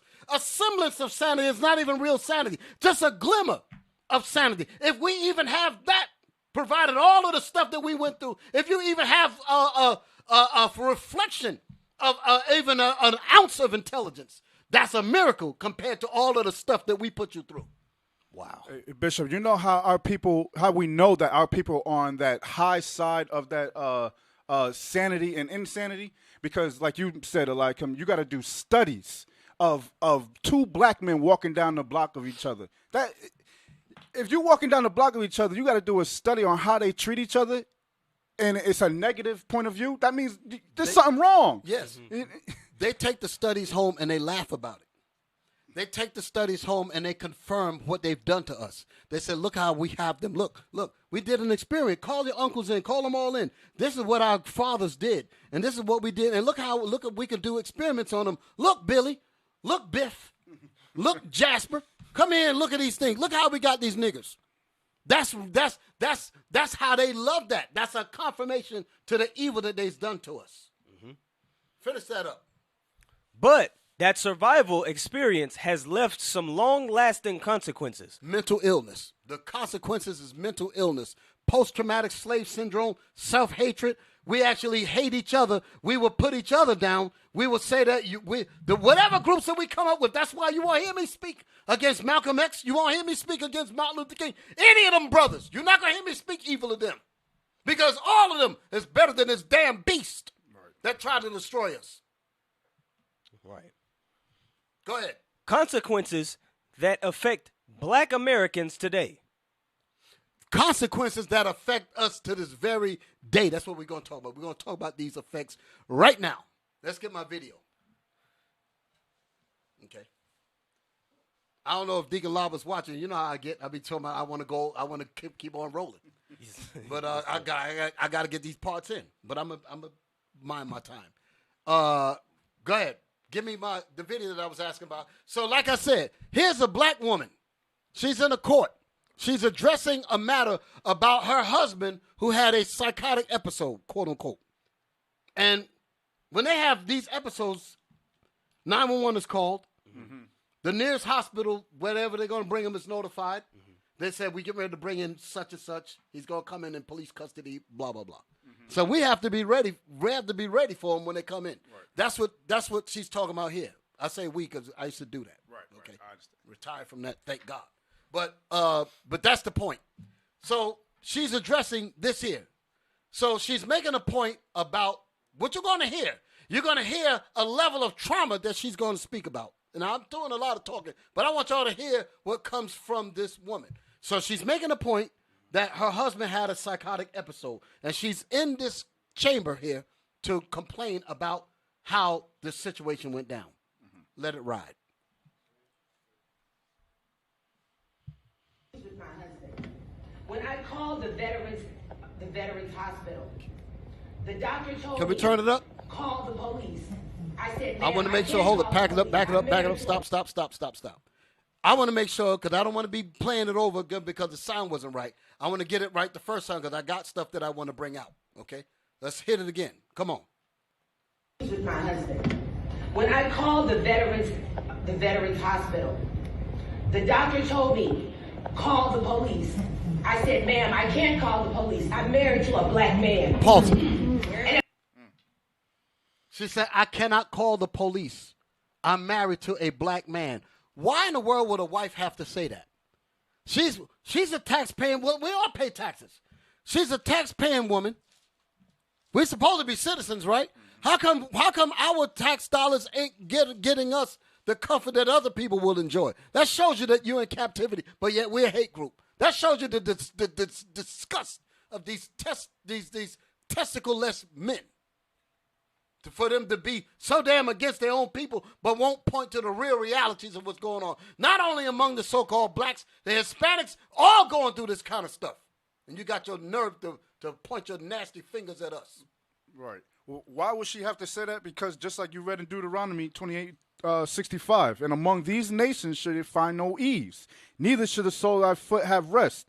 The Lord shall give thee there a trembling heart and failing of eyes, sorrow of mind. All of that. That's why she would have to say something like that. Right. Go ahead. I'm sorry. And again, real quick, and it goes back to the Bible, the book of our fathers. We are this book. Yes. Right. That's the point that I'm bringing out. That's why I say our job is to make this Bible real. Start it again. I'm going to just let it ride. I'm going to let it ride. With my husband. When I called the veterans hospital, the doctor told me, call the police. I said, ma'am, I can't call the police. I'm married to a black man. And if I call him and he's in the midst of an episode, they will kill him. And I'd rather not. And because of the delayed health that he did not get, he passed away from his mental illness. So pause it. So she had to make calling. She's calling for help. Wow. She had to think, what is the lesser of the two? My husband having a psychotic episode or me calling for help and he end up dying because his psychotic episode, oh, he had a gun. Boom, boom, boom, boom, boom, boom, boom. Right. That's the trauma that my sister got to deal with. She has to make she's trying to get help for her husband. Right. I'm trying to get my husband so he doesn't hurt himself. But when I call for help, I got to think, wait a minute, if they show up and see that he's a black man, he's a threat, he's a gorilla, he's a monster, he's a hate group. Right. The same shit. He's a hate group. That's the same thing. They'll come. That's what they're trying to do with us. Mm-hmm. Trying to make the people believe that we're some violent, this and that and the other, so that we can get this kind of response. The Lord got your card. But that's what this sister had to deal with. She had to say, I can't even call for help. And he gonna die. I'd rather him die. She don't want that to happen. She called for help because she's trying to save his life. But she said, but who am I calling? I'm calling people that's gonna mistake his episode. And they're gonna come guns first and kill him. So she said, because of that, because it's certain that if they come, he gonna die. He might live through his episode. Right. Bishop, she said, I refuse to call my enemy. That's what she said. Yes. I'm not calling my enemy. So I have to let my husband die. And I pay taxes. That happened. A few years ago, that happened. There was a man, he was having an episode. He was in the street. There's right? plenty of them. You remember that one? There's plenty of them. They shot him. Yes. And he was with his caretaker, right. his medical professional, right. yelling at the cops. He has a mental condition. Don't hurt him. He doesn't know any better. Call the ambulance. Yes. They shot him anyway. Yeah, because the black man that was saying, they said, wait a minute, we don't recognize black faces. Mm-hmm. So if you said, no, he's got him, we're acting like our face means something to them. Our face means shoot him. That's what the woman is saying. When they see our face means hate group, murderer, drug dealer, kill him. That's what our faces mean. And why is that? Why is it that way? Because you soft punk-ass niggas are afraid to say that Christ is black. Bring it out. If you had some damn balls, you would say that. Right. Because it's in the Bible. If it's in the Bible, why don't you have the balls to say it? You're busy talking about image, color don't matter, and your black ass is being killed every damn day because of your color. That's what the woman is saying. Play it, back it up some, and let the thing play out, man. And I'd rather not. And because of the delayed help that he did not get, he passed away from his mental illness. Why was the help delayed? Pause it. Why was the help delayed? Because she, within the span of him going through his episode, she had to take time, precious seconds, and deliberate in her mind. Do I call or do I not call? Those are seconds, precious seconds. That's to say that he had a heart attack. I can't call because 911 is a joke. Public enemy. I have to be conscious because are they going to come and then they're going to snuff him in the ambulance? Why do we have to think this way? Because of the torment and because of the damn trauma that we've experienced, and nobody wants to address it. Yep. Nobody wants to hear our case. Nobody wants to deal with what really happened to us. Nobody wants to address that. Go ahead. So, Commissioner Cagle, if you want to talk, I'm here. Call me because I pay taxes to fund your salary. And I don't know anyone who goes to work and doesn't do their job and still gets paid. Let's go! Pissed off. But it's a shame that she have to walk away knowing that her husband died because she couldn't call her the services that we all pay taxes for. Yep. Damn. That's a big issue there. Let me We live in a system. When I said that, we live in a society where we have to justify trauma. That sister has to justify trauma. Let's read some of those things. I got a whole lot that's going on here. I don't know what to go to next. Let me. Did we hit the definition of? You know what? My next video. What I want to play. Hold on. I got it marked down here. Uncle Tom. Uh-oh. Uncle Tom. The clip that I gave y'all. Y'all gonna learn something today. Some of y'all may have known about it, but we're gonna deal with a term that has come out during the time of slavery, and it was in this documentary. And maybe some people picked up on it, maybe they didn't. But there's some history here, and this goes to the trick hog pen framing of our minds. Mm-hmm. They framed us to think exactly what we're about to see here. Like we looked in that Willie Lynch thing, and they said that our whole mind is shaped within the hog pen mentality, and we normalize that. Our whole world, our whole existence existed only in there. So we don't know anything outside of that. That mental shaping came from errors like what we're about to see here. Parental discretion is advised because this has some very graphic images in it. I must warn those of us who are not of age or the appropriate age, as they may say. Disclaimer, please, and the rest. So, brothers and sisters, if y'all have sensitive people in your circumference of watching this, you may want to have them excused. You may want to. But for the rest of y'all that can handle this, I want y'all to pay attention to a word that I'm going to draw from this, and then we're going to go to another video to expound on it. Hit it.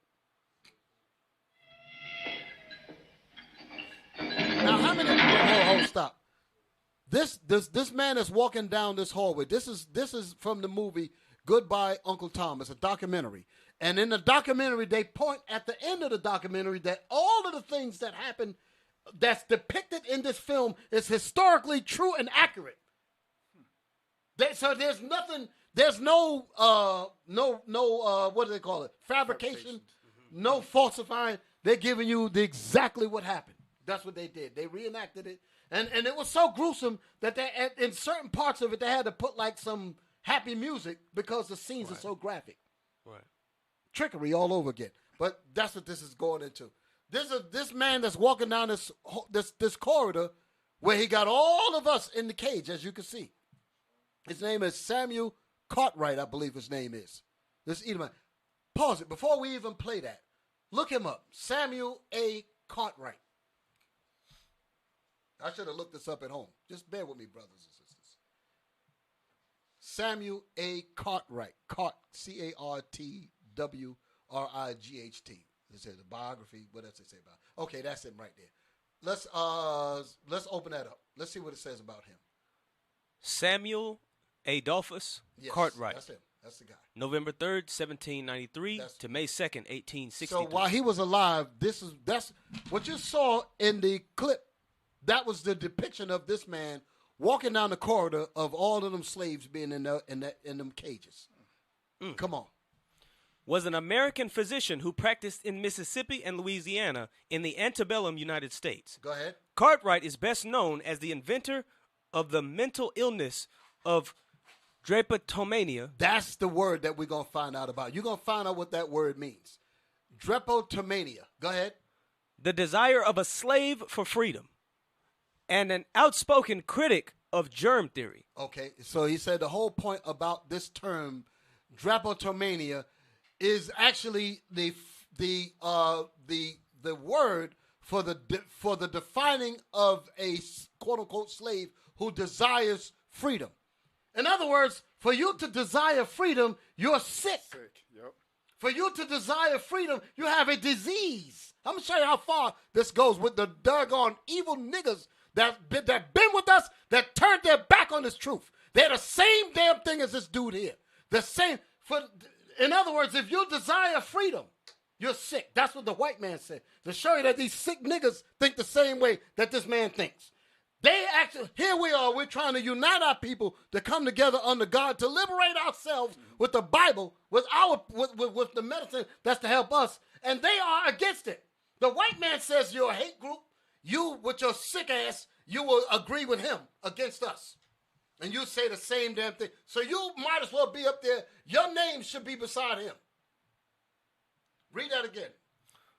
Was an American physician who practiced in Mississippi and Louisiana in the antebellum United States. Cartwright is best known as the inventor of the mental illness. Best known for what they call a mental illness. And if you want freedom, they say you're mentally ill. So black people are supposed to love Christianity. They say you're a good slave if you love white Jesus. Mm-hmm. If you love white supremacy. If you love being my slave, nigga, then you are a good slave. That's what this man is known for. Now that we got that right, now let's go back to the film. Now let's go back to the video. So you normal if you want to kill your own brother if they don't check in. That's what they're state. saying. Oh my God. And we've succumbed to that. We've adapted to that sickness. We've enveloped that instead of enveloping what really belongs to us. Hit it.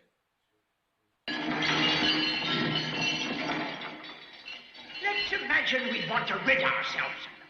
You wouldn't have to use atrocious methods like gas or deportation. It would suffice simply not to cure the diseases which infest the specimens here in this laboratory. Remember, and I've written this, a healthy Negro is a good slave, and a bad slave is a sick Negro. Back it up, back it up, back it up. Because even in the clip that y'all just played, I missed this when I was researching this. It's what he said at the very beginning, what was heavy. Listen to the words. Play it again. I got to break it down for him. Come on.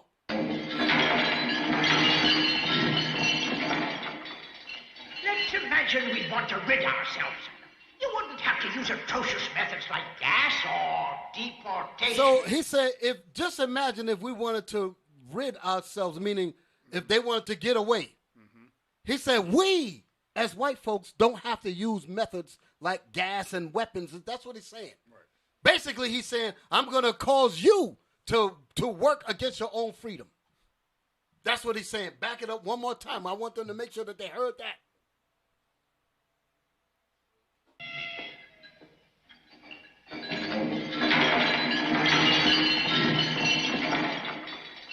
Let's imagine we want to rid ourselves of them. You wouldn't have to use atrocious methods like gas or deportation. It would suffice. We don't have to use methods like gas and deportation. We don't have to use those. We don't have to use those measures. Right. Listen. Not to cure the diseases. And he said, in order to cure the disease of them trying to escape, let us use another method. Listen. Infest the specimens here in this laboratory. Remember, he called us specimens. This. He said, hold on. I'm sorry. I'm talking. Because this dude is saying so much, right, and I don't want nothing to slip. One more time, brothers. I'm sorry. Deportation. It would suffice simply not to cure the diseases which infest the specimens here in this laboratory. Remember, and I've written this. He said, and I wrote this. A Negro is a good slave. Stop it. Pause it. He said, and I wrote this. That's that dude that we just, Samuel A. Cartwright. Mm-hmm. He said, I wrote this. He said, I wrote that a healthy, he said, what? Back it up again. I'm going to let it ride from here. I'm sorry, brothers. That's it. Let it play.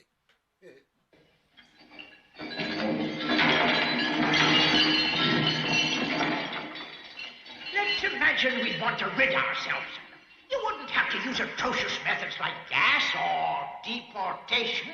It would suffice simply not to cure the diseases which infest the specimens here in this laboratory. Remember, and I've written this, a healthy Negro is a good slave, and a bad slave is a sick Negro. So stop it.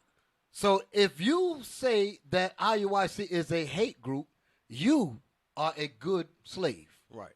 If you say that IUIC and us uniting together, like Zephaniah 2:1 says, then they say you are a bad slave, you are a hate group. It's the same crap. Right. The Because ain't nothing changed, nigga. Ain't nothing changed. Nothing changed. Go ahead. For example, look at them. Their disease is drapetomania, or the mania to escape. They think only of escape, but not out of an idea of freedom which is understandable in a human. The Negro doesn't have these sentiments. If he escapes only because he is sick. Did y'all hear that? Stop it. Come on, brothers. He said the only reason why he wishes to escape is because he's sick. So if a brother or a sister says, you know what, I want to join IUIC, they don't use those exact terms, but they say you're going into a hate group. It's the same crap. A hate group, a cult. A cult. A black extremist. A black extremist, all that bull crap. And they'll say, well, I don't want to join them because look at how he's speaking. Look at how he's talking. He's using bad words. Right. So I can't join them. But meanwhile, your babies, your sons and daughters are dying. But you don't have nothing to say against that. And you want to manufacture an excuse for having some balls.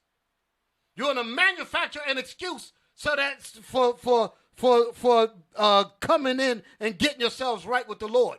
You want to make up a reason, come up with this hate group garbage. When in reality, you're the victims of every hate campaign ever imagined. That's what we read out of that Bible. Now, go to my other video. Thank you, brothers. Go to my other video. They did well, Samuel A. Cartwright and these numerous others, to have to convince the other slave masters, not that one, of the freedom being sought by the slaves as something wrong with the slave, as something to be treated, as something to be rooted out of them. He's sick if he wants the freedom. That one. Yes. Now hold on. Say it again. I'm sorry. He's sick if he wants the freedom. We got to get the other slave masters, as well as they've always done with our image, right? Him, the director of Birth of a Nation, to portray that. Exactly. And even back before that, Holofernes. Right. What was these malicious people? Right, exactly. All of that was propaganda. Okay, back it up. I want to get it all that. Okay, let's get that. And so even remember that word, drapetomania. This brother, I saw this on TikTok, and I was shocked to even see that that finally TikTok got something to say. Because shoot, damn. Go ahead, hit it. Them folks had a problem. And I mean, they had a real problem. Come on in here, let's talk about it. So this guy right here, and I'm not going to call him no doctor because you don't get to disrespect my ancestors and have respect. So yeah, this guy who shall not be named came up with this. Hold it. That's Samuel. You see his name at the bottom on the book. Samuel Adolpha Cartwright. You can see that. That's the man. That's what we just saw in the film. So when I made the point to say that the film was depicted accurately, this is the proof. So he got the book. Come on. Back it up. Let's get it again. I'm going to lean back. Them folks had a problem. And I mean, they had a real problem. Come on in here, let's talk about it. So this guy right here, and I'm not going to call him no doctor because you don't get to disrespect my ancestors and have respect. So yeah, this guy who shall not be named came up with this mental disorder that he said black people who ran away from the plantation had. And because running away was such a problem for the enslavers, this man and this theory took off. He ran around giving tours at medical schools all over the country. He gave tours to medical. You don't think these medical schools carry that to this very day? Right. He ain't finished yet. Back. Let's get all of what he said. That he said black people who ran away from the plantation had. And because running away was such a problem for the enslavers, this man and this theory took off. He ran around giving tours at medical schools all over the country. They like to try to just limit it to the South. But bruh went to some northern schools too. Basically, bruh saw that any act of defiance by black people to obtain freedom, to obtain some desired means, meant that they had a mental issue. Stop. Did y'all hear what he said? Get that statement again. Just that statement there. That statement there. Just back up just a little bit. Come on, brothers. Hold it. You're going too far. Y'all don't know what I'm looking for. Hit it. Just hit it. I know when it come up. Basically, bruh saw that any act of defiance. Right there. He said, hold it. He said, this dude saw that any act of defiance to want freedom means you're sick. That's what he's going to bring out. And that's what we just saw in that film. That's what the brother's going to quote there. Listen to what he says. Listen from this point. Listen. Go ahead. Back it up a little bit. So back it up just a little bit. Just a little bit. Can I just say one thing, Bishop? Yeah. So, I'm losing my point. Play that one more time, that part right there. Bruh saw that any act of defiance by black people to obtain freedom, that's what we're trying to obtain some desired means. That's what we're trying to do. Right. So if you're trying to obtain freedoms, that's why, and that guy went around giving tours about this. That's why now, or even in the 60s, it was so easy for them to do what? Execute Martin Luther King. Exactly. Execute Malcolm X. Exactly. Execute Fred Hampton. Right. And execute all these men that tried to raise up. Why? Because to him, they were sick. That's exactly right. And that's exactly why they had the black desk talking about those things. That desk that people think of like an actual. It was a program that was set up to assassinate anybody that was trying to gain any kind of freedom, to get them away from the grip of destruction and power and white supremacy and domination. Right. Any leader. Go ahead. Meant that they had a mental issue because he didn't think that that's another word for a cult. You mean you guys are in a cult? That's the same SH. Go ahead. Think differently. See, because it's that same. Because we think differently. Did y'all hear that? Yes, sir. It's so much. He said because we dared to think different. That's the same thing that we was talking about with the language. Our crops, nigga. Right. They're saying, nigga, our crops meaning our crops. He said, no, I don't want to think they're our crops. They're your crops are your crops. My crops are my crops. Oh, you daring to think different. Nigga, you sick. That's how it's the same crap today. If we're not in the white man's churches, if we're not in the white man's organizations, if you're trying to do anything for yourself, you are in a cult. You don't see this? Y'all don't see the sickness? If you're trying to build anything, we got the Bible. They've been lying on this Bible ever since they put their diseased hands on it.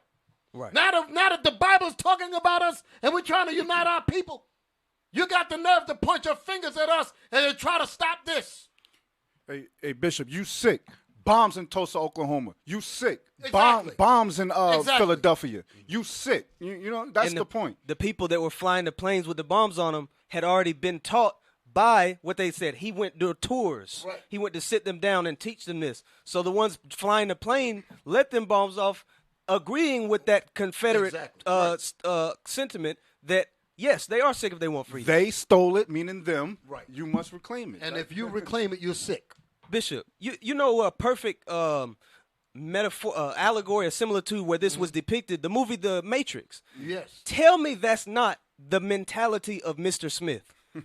There's something wrong with you. Right. We got to attack you because you're outside or you want the freedom. You want to leave this. Right. Exactly. You want to leave this. Right. No, there's something wrong with him. And they pile on him. And we're the Morpheus that they're against. Exactly. We're telling the Neo that needs to wake up. Right.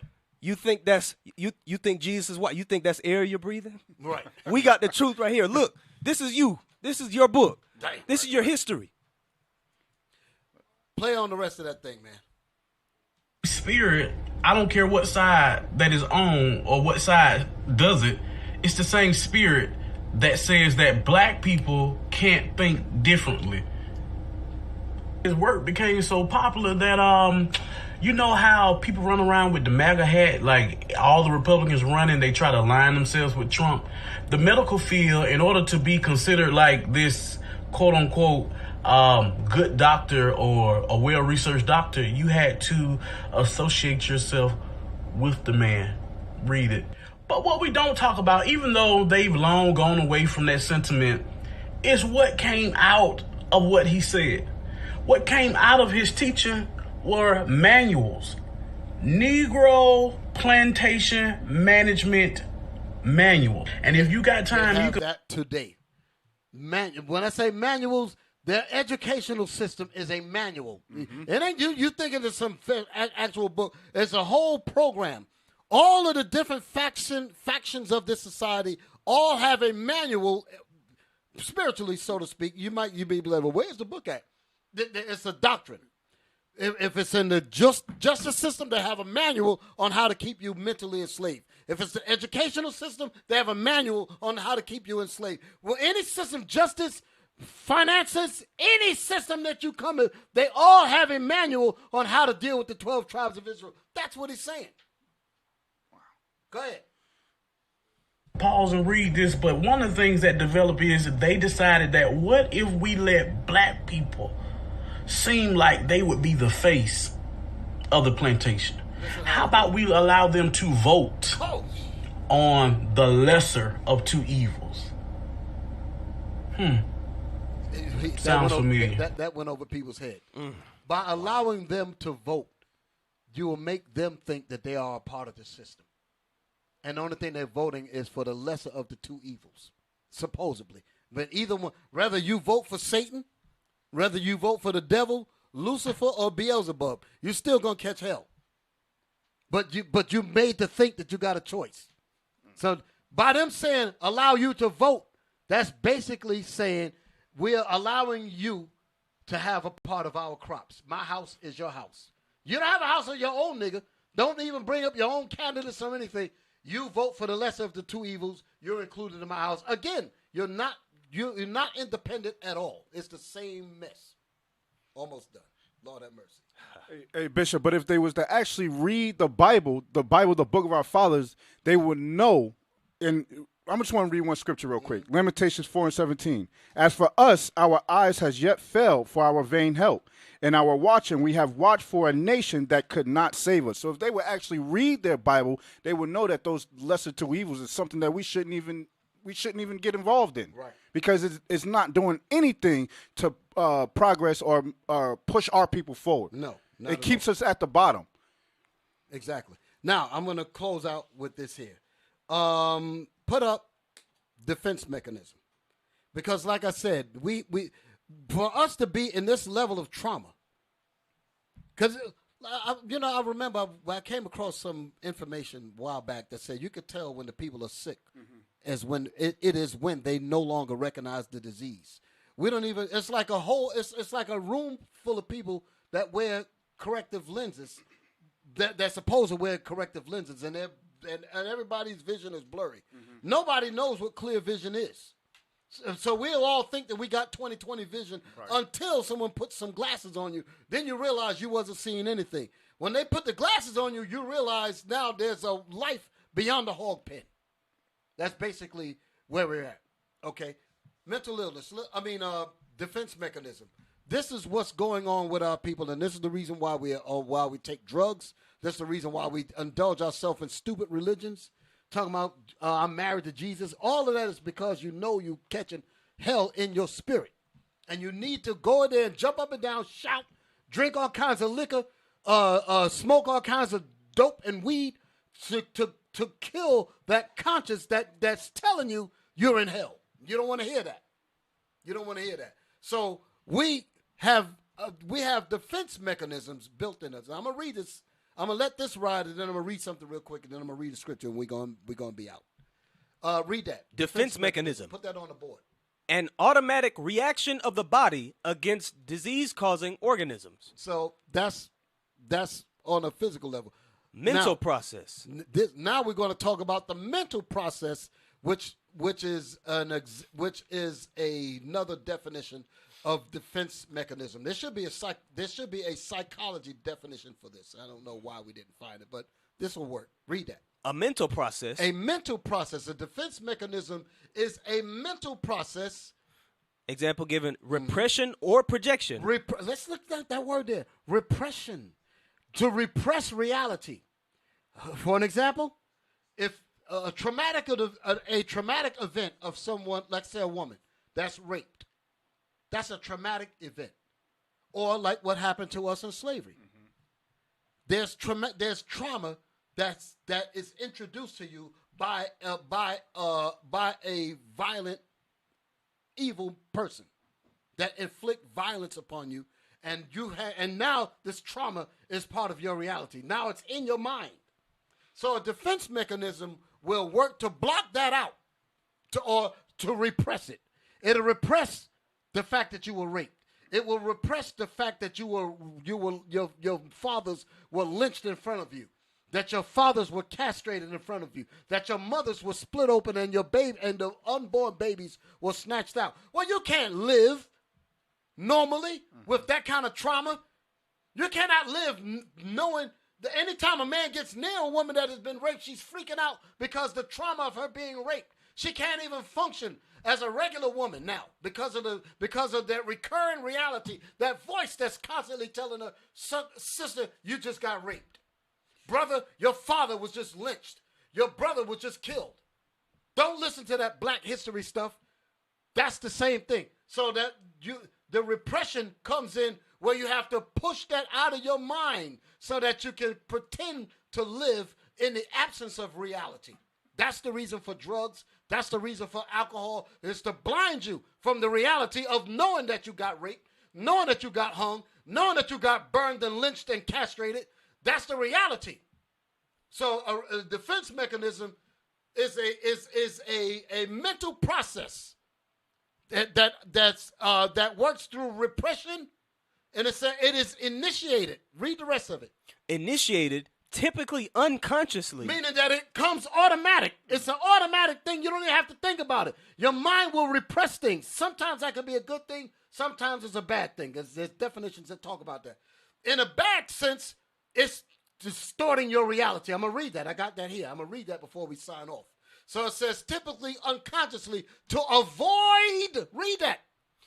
Typically unconsciously to avoid conscious. To avoid reality, to avoid conscious conflict, or to avoid anxiety, which has become when your reality is showing you that you are in a situation of trauma and rape and being shot down.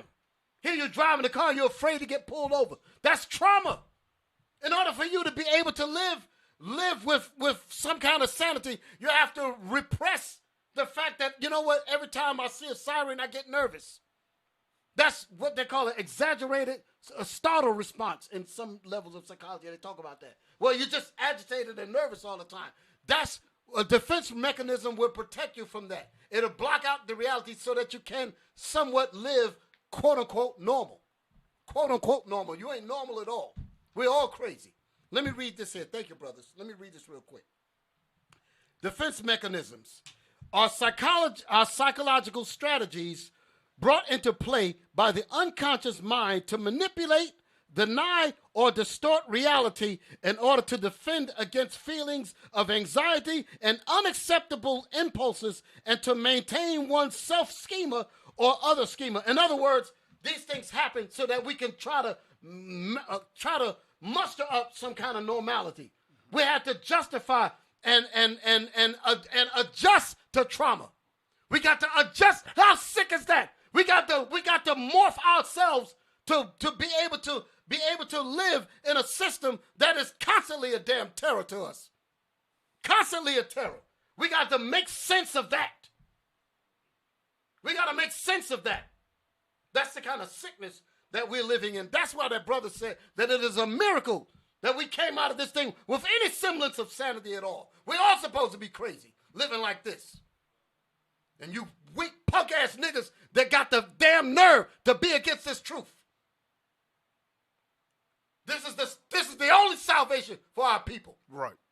That's right. the hell you got going on? Nothing.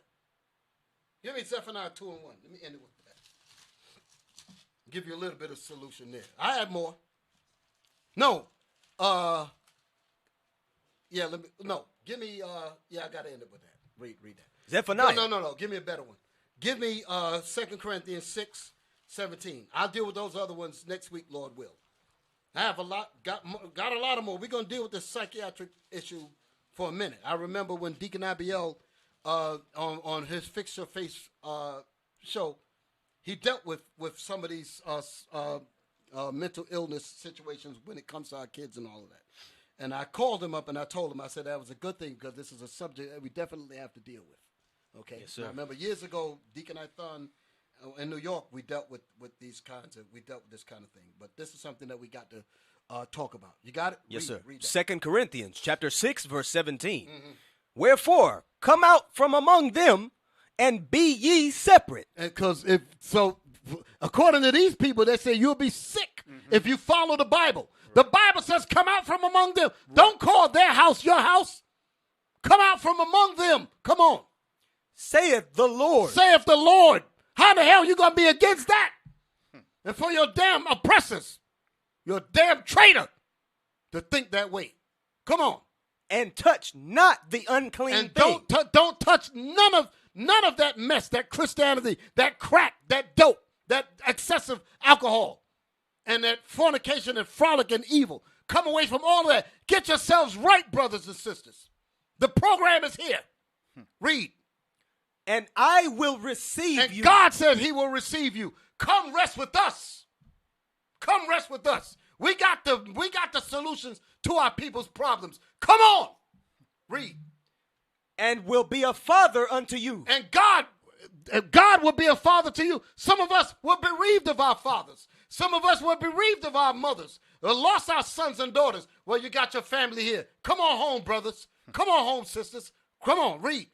And ye shall be my sons and daughters. And you shall be my sons and daughters. Because this country never gave a damn about you. Right. Your enemies never gave a damn about you. And turncoat niggas never gave a damn about you. Come and be a part of this truth here. Because this is your book.